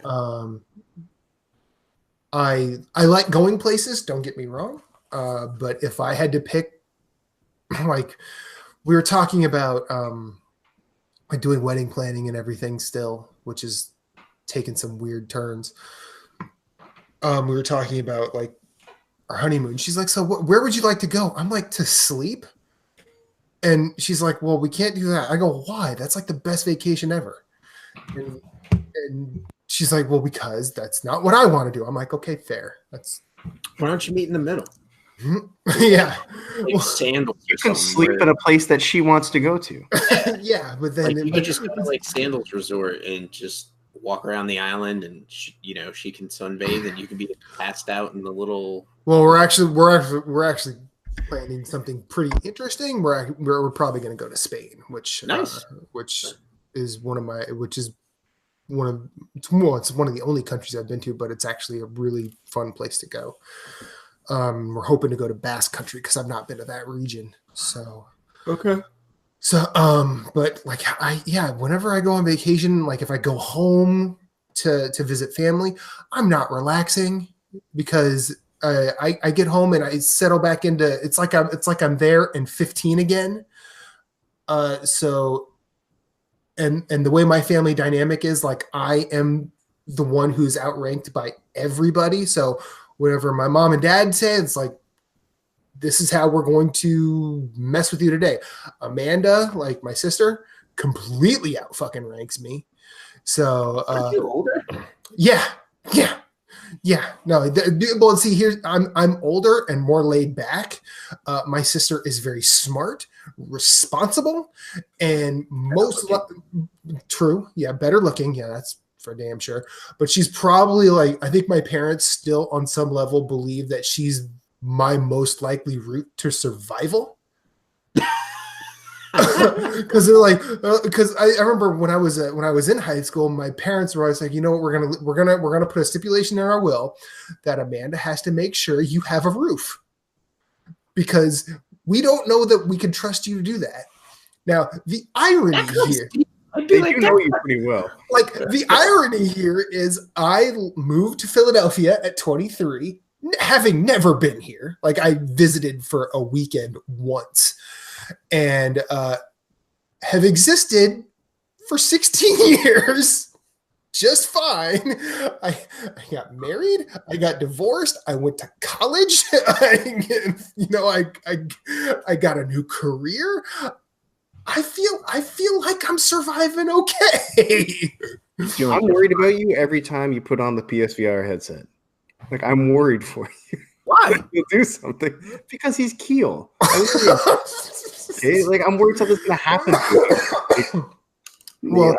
Well, I mean, we are talking about a guy who played Astrobot and hit his head on the couch he was sitting on because he decided to try and look underneath one of the platforms. Now you understand. I almost did that too. Like, I'll be like, I'll go like this to try and look around a corner, and I'll be like, I'm gonna end up like hurting myself. Well, you know? I mean, at least I know enough to just not stand up with the VR on. Yeah. Yeah. Well, there was one level where you have to stand up in Astrobot just to sort of see where the guy is. I stood up and I'm like, don't move. Just sit back down. Yeah. You know. Yeah. Like little VR mantras. When I was letting my nieces play, I was like, if you start feeling sick, just close your eyes. Do not move. Close your eyes and just let us know, and we'll take the headset off. You know what I mean? So that they don't get disoriented and, you know, hurt themselves most importantly, but then like damage the headset. Yeah, no, I knew it would come back to something like that. Like, don't forget my trophies. Oh no, they were popping trophies for me. It was awesome. They're getting them into Beat Saber. Before we put this question to bed, there is one thing I'd love to do this year. I really don't see how I could do it or afford it, but I'm not a cruise guy. I've never been on a cruise. The thought of being stuck on a boat with a bunch of people sounds like a fucking nightmare to me because I don't like people that much. But there is this thing called the Mega Cruise. Have you heard of this? Isn't that the heavy? Is that the heavy metal cruise? Yeah, it's Megadeth. It's Megadeth's cruise. Yeah. And so it's in October this year, and the lineup for someone like me is like the dream come true. Like Megadeth, Anthrax, Suicidal Tendencies. There's so many. Death Angel, and like seeing all those bands together would be incredible, but I'd have to be stuck on a cruise ship to do it. So yeah, right. How are you on a boat? Do you get motion sickness? No, it doesn't. I don't get motion sickness. See, here's the thing. Like, you think it's bad because there's a lot of people. I'm not a crowd person either. Like, I don't have a problem being on a boat with people. That didn't bother me. I'm more of like being stuck in a crowd and I can't like get away, you know? Mm-hmm. So I hate elevators. Like, I hate a packed elevator. Well, then you'll be using the stairs a lot. But I do. It's really not that bad. Because the vast, where does it go? So does it leave from? I don't know, to be honest. Anyways, I haven't even looked it up that much. Pacific Cruise, Thrashing Through the Pacific, 2019. Nice. Awesome.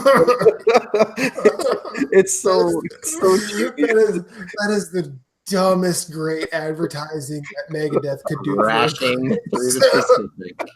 It's like it's like, you know, when you see an ad like that, you're like, what kind of an idiot would sign up for this? And I'm just like drooling. I'm gonna sign up for this. Yes. Like, I remember there was this. I remember back home around Christmas time, there was this a bunch of local metal groups that wished they were going to be the next Slipknot. They did this Christmas show called Thrashing Through the Snow. I'm like, that is so dumb, and I love it. Yeah. I bought tickets, but then I ended up not going. I just wanted to support. I love doing that. Because sometimes you just have to support stupid. Yeah. But yeah, I mean, if you get to go to Thrashing Through the Pacific, I am here for it. But let's get to our last question. I'll just go price and I'll let you know. We'll revisit it next week. Let's get to our last question. Hendrix Pasternak. Hey, great goddamn name. That is a great name. I don't care what Corey has to say about it. Hendrix Pasternak is a fantastic name. He has a great question. A question we're probably going to be ruminating on for a bit. What records are you currently listening to? I've recently started collecting vinyl and thought I would get a few inspirational albums from you guys. Don't. Now, a tough question, man. This is now. Now, Phillips thought about this question correctly because in our Facebook chat, he's like, "Is he asking for what we're listening to, or is he asking for recommendations, or is he asking for us to recommend inspirational albums?" And all of the above. You said quote all of the above, mother flipper. Yes, and he wrote out mother flipper in all caps. Yes, I did. I split this up into two because I interpreted the question as he's new to vinyl. What are we listening to? Because maybe there are some albums he'd be interested in adding to his collection. That's how I interpreted it, like inspiration in terms of what he should buy. I assumed you didn't interpret it as he's asking for inspirational gospel albums. Like, I pulled out all my Johnny Cash. That's cool.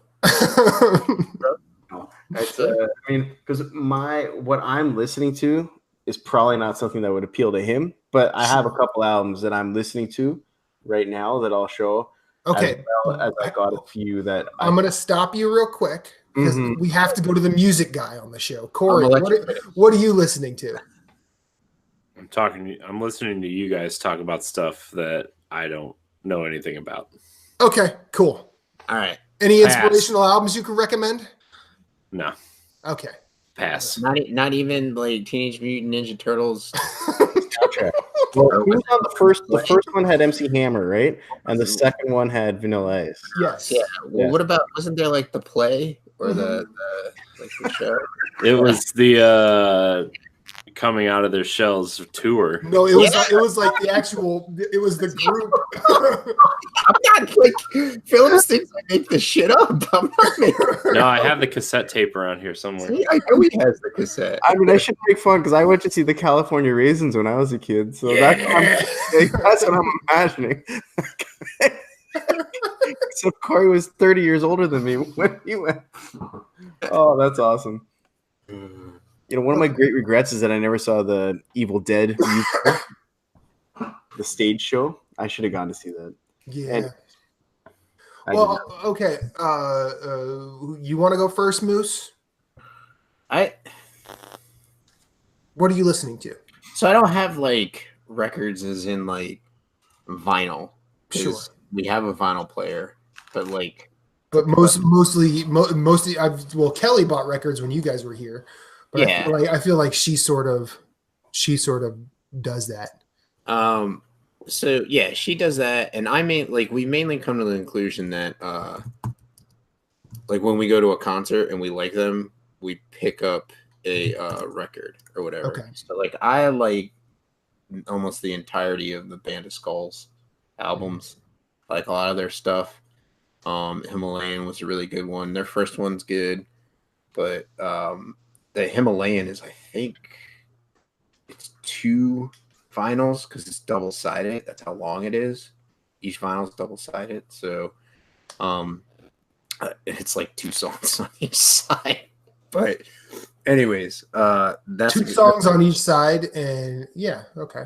That would be what? That'd be 8 songs? Is it 45? There might be like 2 or 3. 2 at the minimum. Okay. But and then I like Churches. I like Church's albums on vinyl, so I bought when I went to their concert. I didn't buy the newest one that they just put out, Love Is Dead. So I picked up their first album, and then I picked up their second one because I was like, I really like those 2 a lot, and I wasn't not that I wasn't enjoying the latest album, I just wasn't as into it. So I was like, well, I'll let my enjoyment of it grow. And then, like, when I really enjoy it, I'll probably pick that up. Mm-hmm. But then like you got to go with like some classic ones. Got to get some classic rock in there. You know, like maybe some Led Zeppelin. Obviously, 4. You can pick up some Led Zeppelin 4. I would get it. I was actually thinking of picking up some Metallica albums on vinyl. Like I was thinking of getting the latest one because I'm actually enjoying it. Like I haven't listened to it as much as I should. It's not bad. Yeah, no, it's not. I mean, What's listen, their newest they're one what, called? like 50? It's Isn't it Hardwired to Self-Destruct? yeah, that's it. Hardwired to Self-Destruct. I think the last one of theirs I like. I actually did like Death Magnetic. I love Death Magnetic. I loved it. I did like Death Magnetic, the one that has the Coffin. garbage can snare drum, or is that Saint Anger? That's Saint Anger. Saint Anger. Fucking Lars. Right? Anything else, Miss? No. Just getting some classics are good. I was talking to Keel about it, and he could speak about it when it's his turn. But Vinyl Me Please. Like I was talking to a coworker whose sister just loves vinyl, and I was like, well, there's like a club, like a subscription club you can join that sends you vinyl every month. And she's like, what? And so I asked him real quick if he would recommend that. He was like, hell yeah. And I'm sure, I was expecting him to say that. And so I sent it to her and then was looking at the subscription. I was like, it's actually pretty cool. You pick like what genres you want. And like, they just send like, is it every month? I think it is. You get every month they send you a record and an art print. I subscribe to 2 of their services. I subscribe to the rap and hip hop one and the essentials one. In fact, this guy right here, Experience Unlimited, came today. That's their vinyl. That's their one this month. And then this is their rap and hip hop one. This is Camp Lo's Uptown Saturday Night, which is a phenomenal record. But I would really the one thing I would stress with that is don't be afraid of what you don't know, because they will probably send you something. They will probably send you 1 or 2 things that you do not know.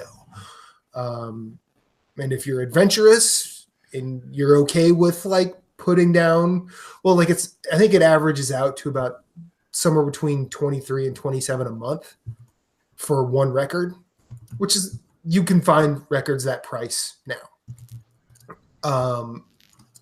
If you're okay spending that kind of money on something that you don't know if you're going to like, do it.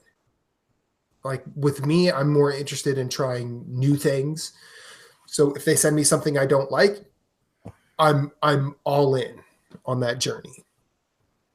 Have they sent me albums I don't like? Yes. Have they sent me albums I didn't know I was going to like? Hell yes. So I have gotten my value out of that service. So I hope the person you recommended it to does as well. They do offer a swap system. I'm not sure how that works because I don't use it. I think it's like once a month you can, or whatever you can. Well, it depends on what your subscription is. Yeah, if you don't like the album, you can swap it for something else, like in their catalog. Something that they've done. That yeah, I think obviously it has to be in their catalog. Yeah. So Phillips, do you want to go next? You're muted. There we go. Yeah, I can go. Okay. So I listened to a lot of records. I listen to, as soon as I get home, I put a record on. That's just my routine, and I'll listen. I have I got this little stand on Amazon. I have it on my desk, and it's my like now playing section. So I'll just pull some stuff off the shelf, and I'll put it here. So I listen to stuff both on vinyl, and I listen to Google Play a lot because I can't afford to keep up with every single record I want to listen to. So I have a couple records here that I've been listening to. So the first one is Live After Death, Iron Maiden. It's one of my favorite live albums of all time. That's a killer set if you like metal, which I do. That's an essential one. Then the Megadeth crew's got me excited. So I've been listening to Rest in Peace, my favorite Megadeth album. Also an essential metal album. Nice. And I have two more I've been listening to a lot. This is my favorite record of the year so far. It's by a band called Traveler. I think I recommended this to you. Yes, I love it. That album's really good. Yeah, so this is like old school Iron Maiden, Judas Priest. They're Canadian band. If you like just rock and roll with a ton of guitar solos, that is something you would really like. Is it Was that? Interrupt you for a second so we don't get too far from them. Is that their first and only album? Yeah. Okay. All right. So that's their debut album. Yep. Okay. This is their debut. Just came out. Might have said that, and I just didn't hear that. No. Hey, I follow a lot of. I watch a lot of YouTube for music, and they'll recommend stuff. And so they recommended this, and they were like, if you like early Iron Maiden, like Killers era, like you'll like this, and it's insane. It's so good. It is good. It is a good album. And then one of my best friends and I went record shopping the other day, and this is one of my favorite records of all time. I finally found it on vinyl. It's the second Suicidal Tendencies album. So I'm a big metalhead, obviously. So finding that album on vinyl is absolutely amazing. And then I just picked a couple of records that I thought a lot of people would. I love classic rock too, and so I picked a couple of records here. I picked 4 or 5 records that I think could go in a lot of collections. Back in Black by AC/DC. Yeah. It's just a perfect record to put on. There's no weak songs on it. Yeah, no, they're all good. Yeah. No weak songs on it. Shut up, Kyo. Starting with Thunderstruck. Yes, I get it. There are some weak tunes, but they're all perfect. Another one is because Thunderstruck is such a great song, and then the rest of that album is garbage. It's not garbage. It's fine. Razor's Edge is not good. It's fine. It's fine. You're way too critical. All right, my next one is Low by David Bowie. Hell yes. It's an essential record. Yes. I don't even think you even need to like David Bowie. No. That's just a classic record that I think belongs in a lot of collections. I've got 3 more here. I'm also a huge fan of punk. That's what I started with. So I'm going to throw in my favorite Ramones record. Ooh. Leave Home? The first one. Yep. Right. This is my favorite one. You know what my favorite one of theirs is? It's going to be end of the century. Yeah, it's you, so it would be something weird. Of course, it would be the Phil Spector one, right? Another one is Singles Going Steady by the Buzzcocks. Yes, sir. Hell yes. Again, I don't think you need to like punk rock to enjoy this. This is just catchy 70s English punk. That album particularly invented pop punk. Yeah, it's amazing. There's no Bad Religion without that album. There's no lots of bands without that album. Yeah. And then this one, again, I love classic rock. I know Keel doesn't like this band. This is one of my favorite bands, and that is Warrant. Kiss Alive. This is one of my favorite rock and roll bands. Yeah, dude. Honestly, like I think a lot of people get caught up with the makeup or 80s Kiss, the glam metal Kiss, and they forget how many good rock songs they had in the 70s.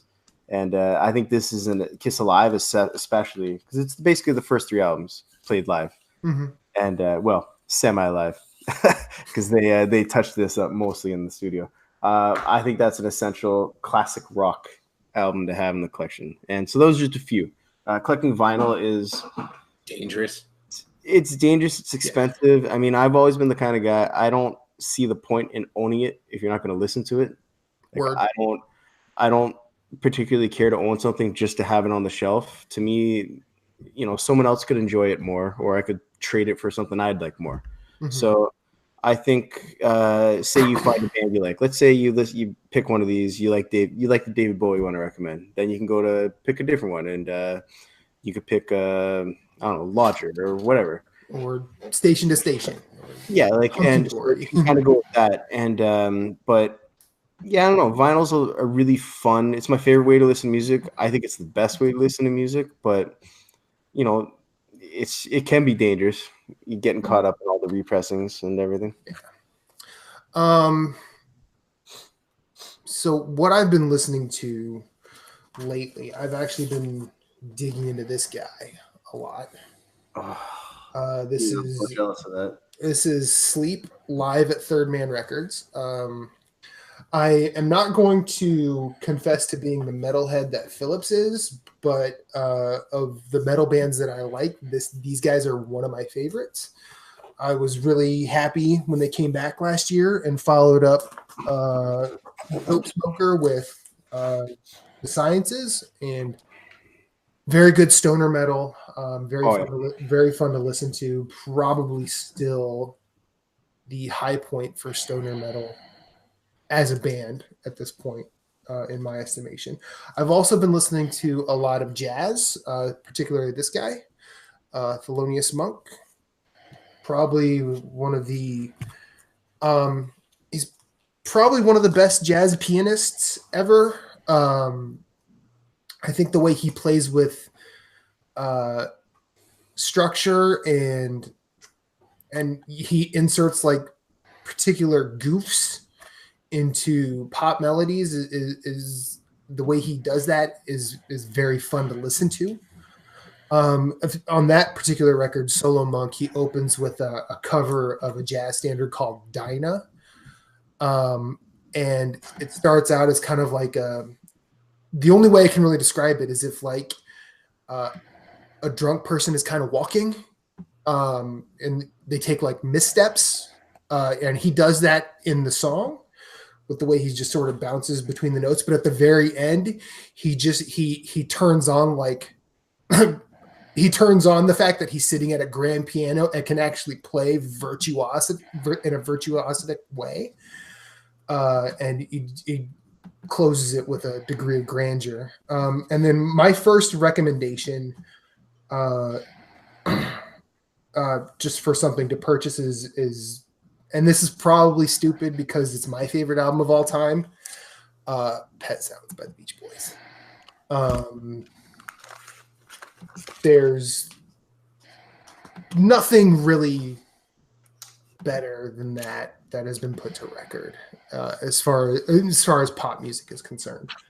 Other than that, who's Darth Vadering into the mic? Does anybody else hear that? I don't know what you're talking about, man. I hear I'm like, what is that? Is that me? And am I doing that when I'm talking on the mic? So it could be me. It's possibly me, but I hear it as well, so I don't know. Okay.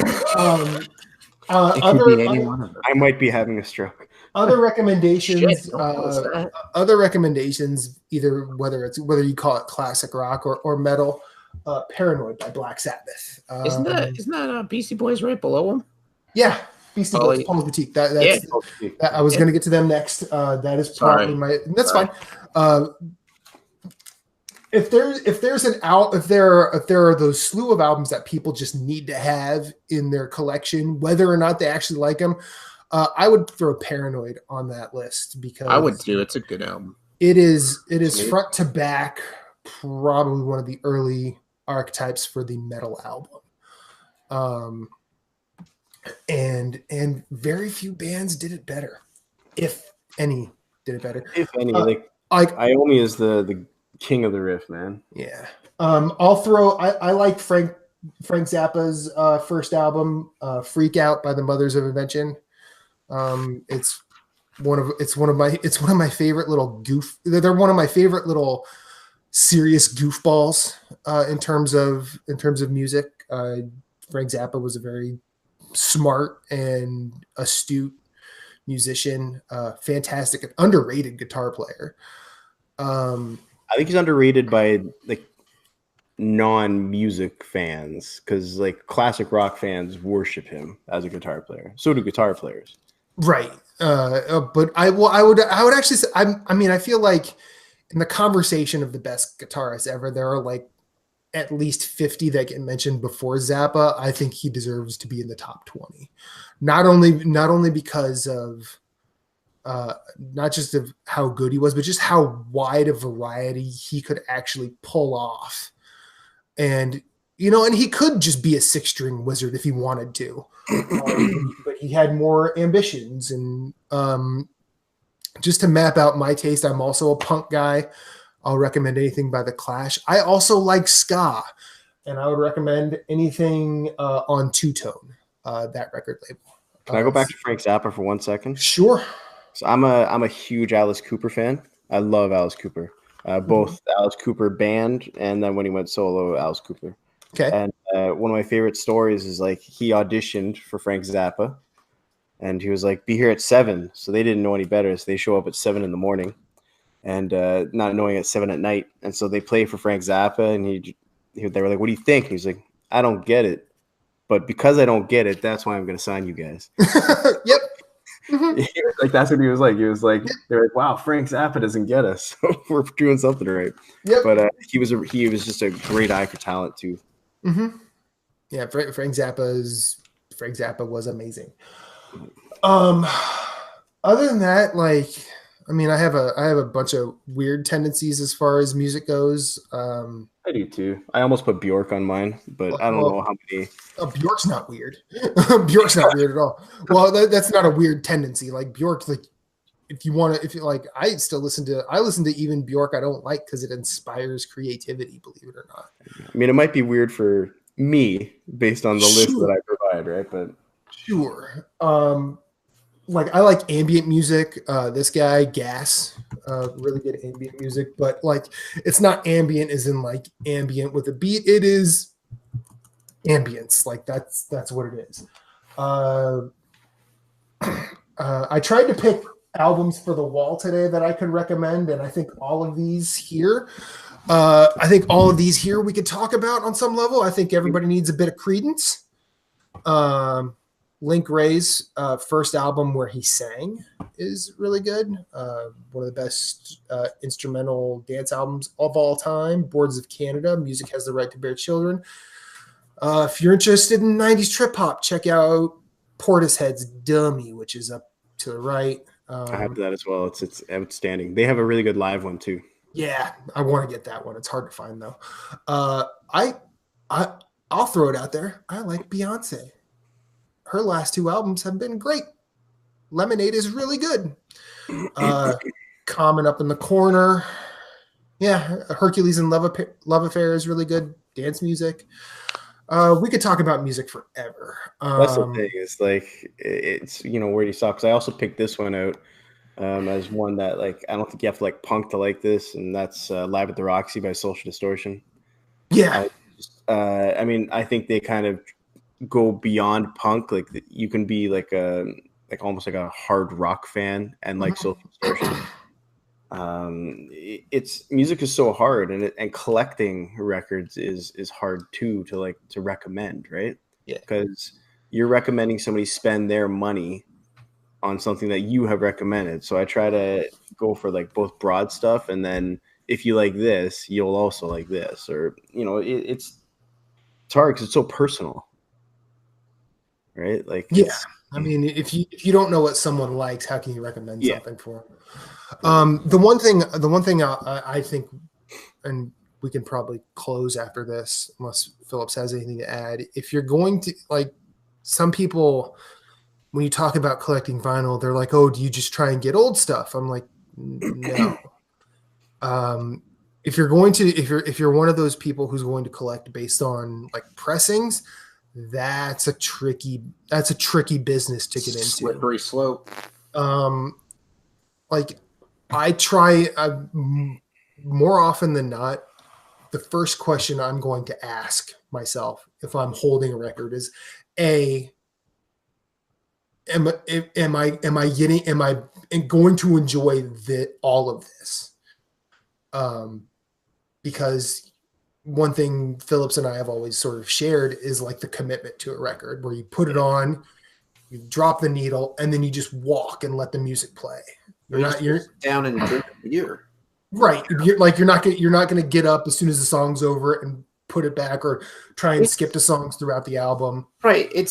I kind of like vinyl because I agree with Phillips's stance. Like, I don't want to own it if I'm not going to play it. Mm-hmm. So, like, that's something you need to look at too. Like, is this something that I want to Plus, also, what's nice is if you have a streaming service, or if Yeah. you go to YouTube and you're like, you look at some of the suggestions we named, or you're even looking at other people's suggestions, you can listen to stuff like on those streaming services before you invest in the vinyl. I do that a lot too. Although sometimes it is nice to really be shocked by, hey, check this out, and then you get it, and you're like, holy crap, I love this. You know, blind buys are fun. I try not to do too many of them, but yeah, they are fun. Like I'll see a recommendation. There's a lot of YouTubers who do like vinyl reviews and stuff, and they don't play the record, but they'll talk a little bit about it, and I will buy it sometimes. You know, if I like the description of it, and usually I like it.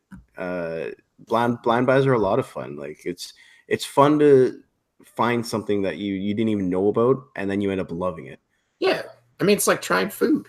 You know what I mean? Like, you know, like you could be like, I mean, hey, what should I get here? I did a lot of my blind buys when I was buying CDs. Yeah, it was easier then. Well, one of my first jobs was at Best Buy, and it was at Best Buy when they still had a really good employee discount. So like I could walk in and buy like new release albums for like if they were $12.99 at the time, I'd pay $5. Yeah, I worked in a music store here. It was the same thing. It was very similar. Like the markup was huge, right? So I would buy like a stack of CDs. Yeah, and like I would literally get 5 or 6 CDs a week, and you know, and I'd be out $30. Whereas people who were buying them, you know, normally were looking like chumps. And I did a lot of that. Like, I mean, hell, the band that led me to Portishead was Massive Attack, and I bought their album Protection just because I like the cover. It's usually the trifecta. Like you like Portishead, Massive Attack, and Tricky. Yeah, and then when I dug into Massive Attack, like Tricky was on their first album, but not a lot of afterwards. So I got Max and Quay on and just Max and Quay's still a fucking good album. I found that on vinyl recently. I was so happy about it. One of the things I like about dropping the needle on a record is that like it makes me appreciate the bands who focus on making an album as opposed to just singles. Yeah. You know, there's lots of bands who I think I like songs from, but I don't like any of their albums as a whole. Like, there's so much filler. And it really makes me appreciate a band when they can just make an entire album that flows perfectly. There's even some like each side has a different feel to it, and I love that. But this is something that only appeals to people who love music, because there's some people who music is just something in the background, and that's fine. Like I can't explain to them why I love it any more than they could explain to me why they don't. It's just you either do or you don't. And so for someone like me or Keel, or I know Moose loves music, like there's something about an album that has like such a personality to it. It's hard to describe why I love it so much. I just do. And like another thing with vinyl is that, you know, I will sometimes not listen to it, even though I have it on streaming. I won't listen to it if it's an album I really want to listen to. I'll wait till I get the record. Like if it's a band I love and I'll hear the single, okay, that's fine. But I'll wait till I get the record to listen to it, because that I just enjoy it more. Yeah. Well, like with the new Baroness album that's coming out, like I listened to the first single and I'm like, okay, I don't need to listen anymore. Like I'm a fan of the band Vampire Weekend, and I listened to the first single from them. I'm like, okay, I don't need to hear any more till the album comes out. Album's pretty good. Contra is the first one. No, Contra. Their first one was self-titled. Their second one was Contra. And both are really good, but my favorite's Contra. Yeah, I mean, all three of their albums, all three of their first three are really good. This one is lesser than those three, I think, but it's still like. Wait, the new one's out? Yeah, the new one's out. I did not know that, so I'll have to give it a listen. It's called Father of the Bride. It's good. It's not as good as any of the three, but like it's still really good. Yeah, it's it's kind of like you can't expect people to like constantly put out like amazing stuff because it's No. exhausting on an No. artist. Like if you look at Michelangelo, I'm sure like all his artwork isn't the best, but he's got some really good stuff, and he, Well, I mean, I don't put that out as like an expectation. Right? No. I know you're not. I'm just saying like people shouldn't. You know what I mean? Like I try and look at groups as like the entirety of their collection. Like I mentioned Band of Skulls before, like their first album was really good. The second one was kind of okay. It had a lot of slow tracks.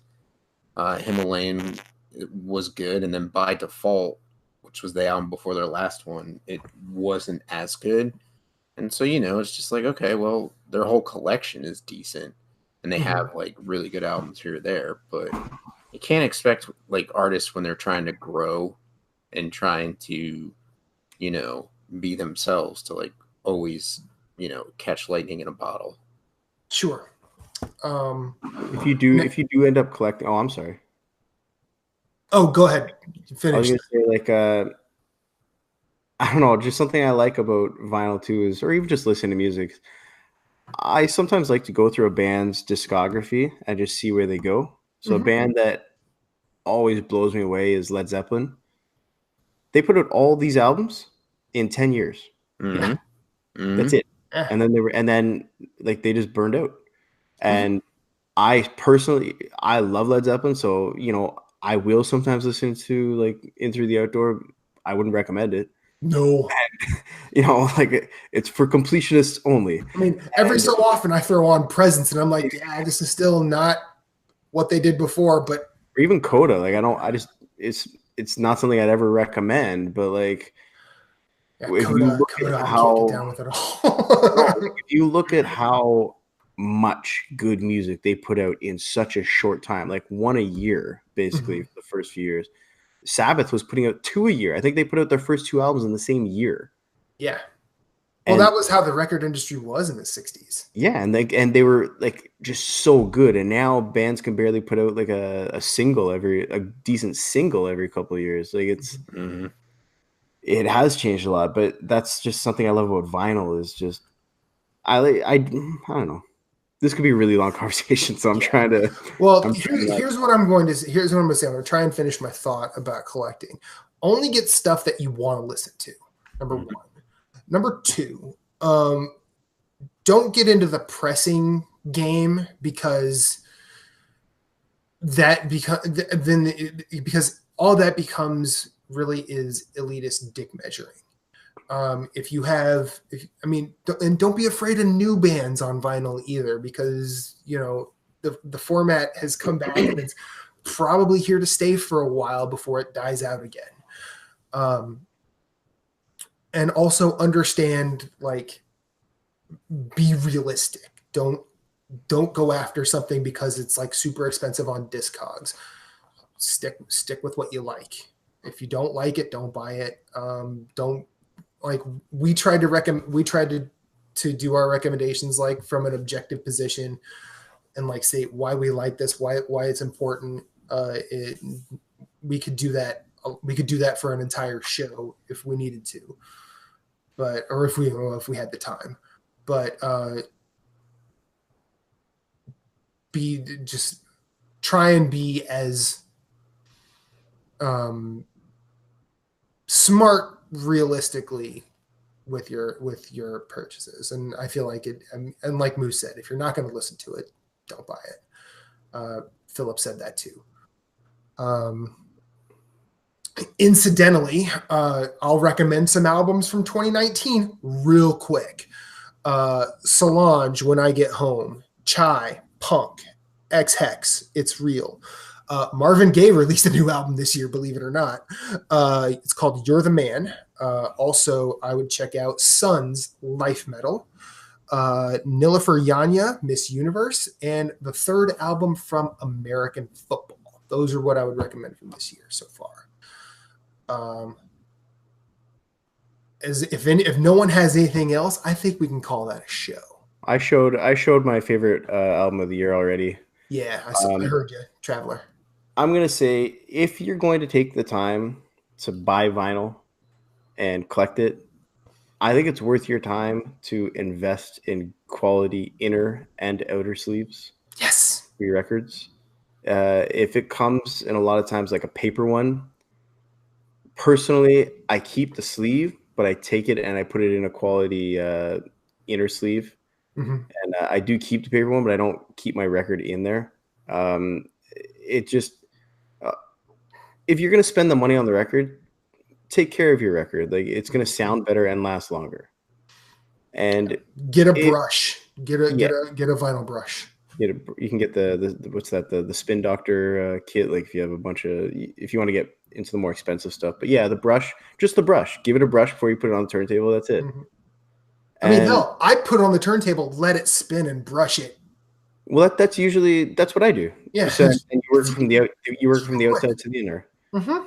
And also, if you're going to buy records, please don't buy like a really cheap turntable, because while they are appealing from a price standpoint, they will destroy your records over time. So Crosley is a brand that is famous for this. Yeah. It's not hard to collect, but there are some things you can do that will greatly enhance your enjoyment of the medium. Mm-hmm.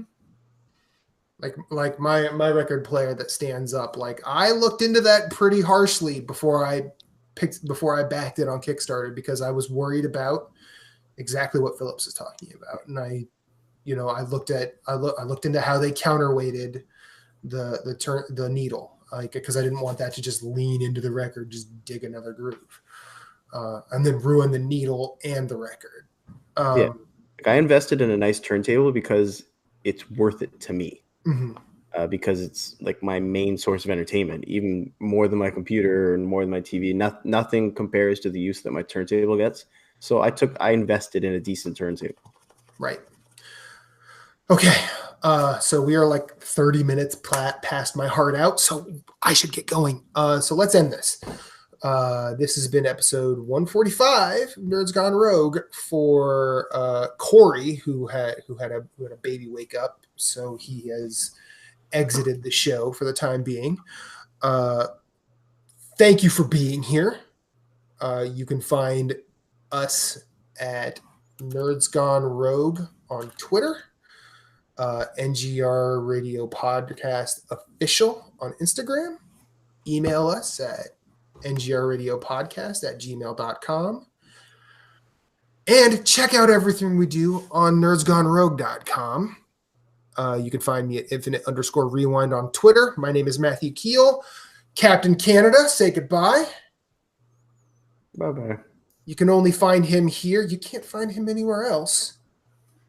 Moose, where can we find you? You can find me at Sven on Twitch, Twitter, Instagram, and PlayStation Network. You can listen to me, Jason, and Jeff discuss the PlayStation platform. We usually go live Tuesday nights around 9 p.m. So far, it's just me and Jeff until Jason's baby situation kind of levels out, which is awesome. I mean, he's got a baby, exciting times. Gretzky episode this week. 99. He's trying to make it back for 100. I think we have a little bit of time on our giveaway for Darkest Dungeons. Check out the Twitter page, NG_platinum. You can enter there for ways to win a physical copy of the special edition.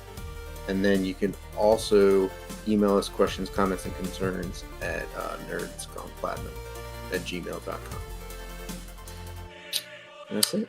And this has been episode 145 of Nerds Gone Rogue. Thanks for stopping by. Until next time, we love you. Banana and out. You're welcome.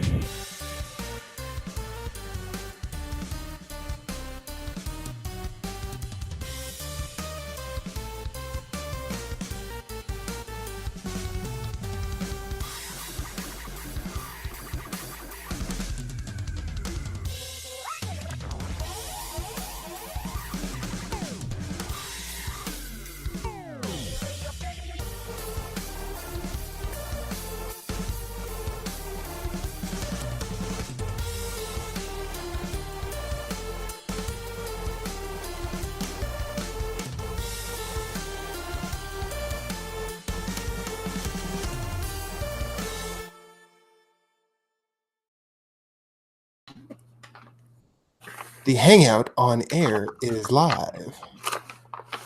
Motherfucker, yeah. Please watch your language, sir. Eat a bag of dicks. Shithead. Finding bag of dicks to eat. Looks like you're the only one eating, Moose. Is that what's in your bag? Yeah. It is a bag of honey barbecue beef jerky. Is that what they're calling dicks nowadays? I mean, you do jerk a dick, so. Well, sometimes. I mean, when you're lonely. My wife's 30 now. She joined the 30 club. The dirty 30. Wife, give a wave. Whoa. Hi. She's like, can you stop yelling? Yeah, because the baby's sleeping. And my headphones are on, and you know how it gets. So Sana has perfected that art of politely asking with just enough venom that'll let you know she'll kill you if you don't stop.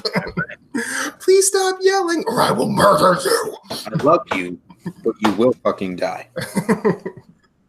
Either by God's hand or mine. That's right. Which do you prefer? So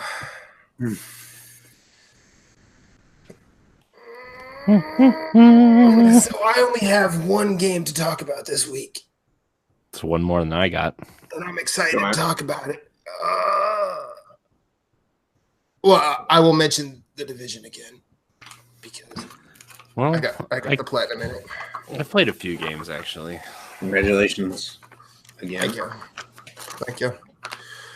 All right. What do you say? Oh, actually, hang on. Let me get gotta look at my daily affirmation real quick. Give me 1 second. Stuart Smalley. Hey guys, Car Trader on Switch is $3.99. Awesome. Car Trader? I know you guys What are is that? excited. Let's find out. Sounds like one of them easy platinum games on PS4. It literally looks like Auto Trader, the magazine, but it's a Switch game. I was gonna say, you like trading cars to make money. Yeah, For life. Yeah, that's exactly what it is. cool. Sweet. Could be fun. Sure.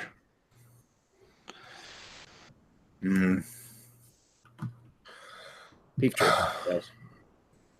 I don't think I've ever tasted beef jerky. Really? Yeah. What kind of life are you living? Not the good kind. No, Well- he's not. Beef Well, jerky I mean- is like There's some bad beef jerky out there. I feel like more of it is bad than good. And the good ones are actually like even if you're like in the checkout aisle at the store, like it's the expensive stuff is like just expensive enough that might make you second guess buying it. it's just salty. It's delicious salty candy. Oh, it's so good. Candy. I can't. I can't have candy either, Moose. It's okay. Well, I'm sorry. You can't have candy. It's not my fault. I want candy. It's these fake limitations I put on myself. That just, I mean, I think we all do that. Oh, and just so you guys know, I got us a guest next week. Boy. No, surprise. Well, it's gonna be a surprise. I don't want to know who it is. You can tell me what the surprise is. It's gonna be well. I feel like our Sony show person might be a little jealous. Maybe a little bit. Our Sony show person. Yeah. That was me trying to dance around the fact that it's you. Okay. Next week. All right. No. yes, you are guesting on a show that you host. I was like, what? We're all because guests and Matt's. I'm pretty sure I'm gonna get evicted from my own world eventually. Are you replacing me? It's okay. No, I wouldn't. No. I know numbers are down. Are they down? I think so. No, they're actually up.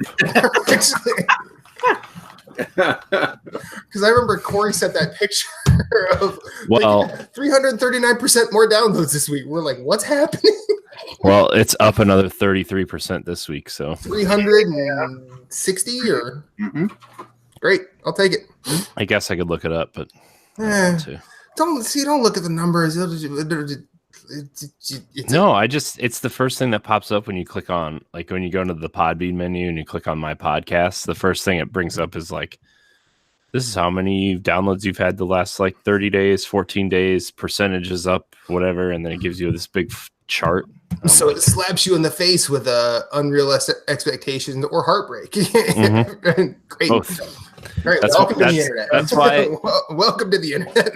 That's why I usually just do one of these things and just go like this and click on upload new episode. Yeah, just like you have to sort of like pick the region of the screen before you bring up that page. You're like, this is where it needs to be. I'm just gonna hit upload and just leave. You'd think they would incorporate functionality where you could avoid that, but no. Okay, shall we start? What do you say, guys? All right. Pass. Do it. All right, 3, 2, 1.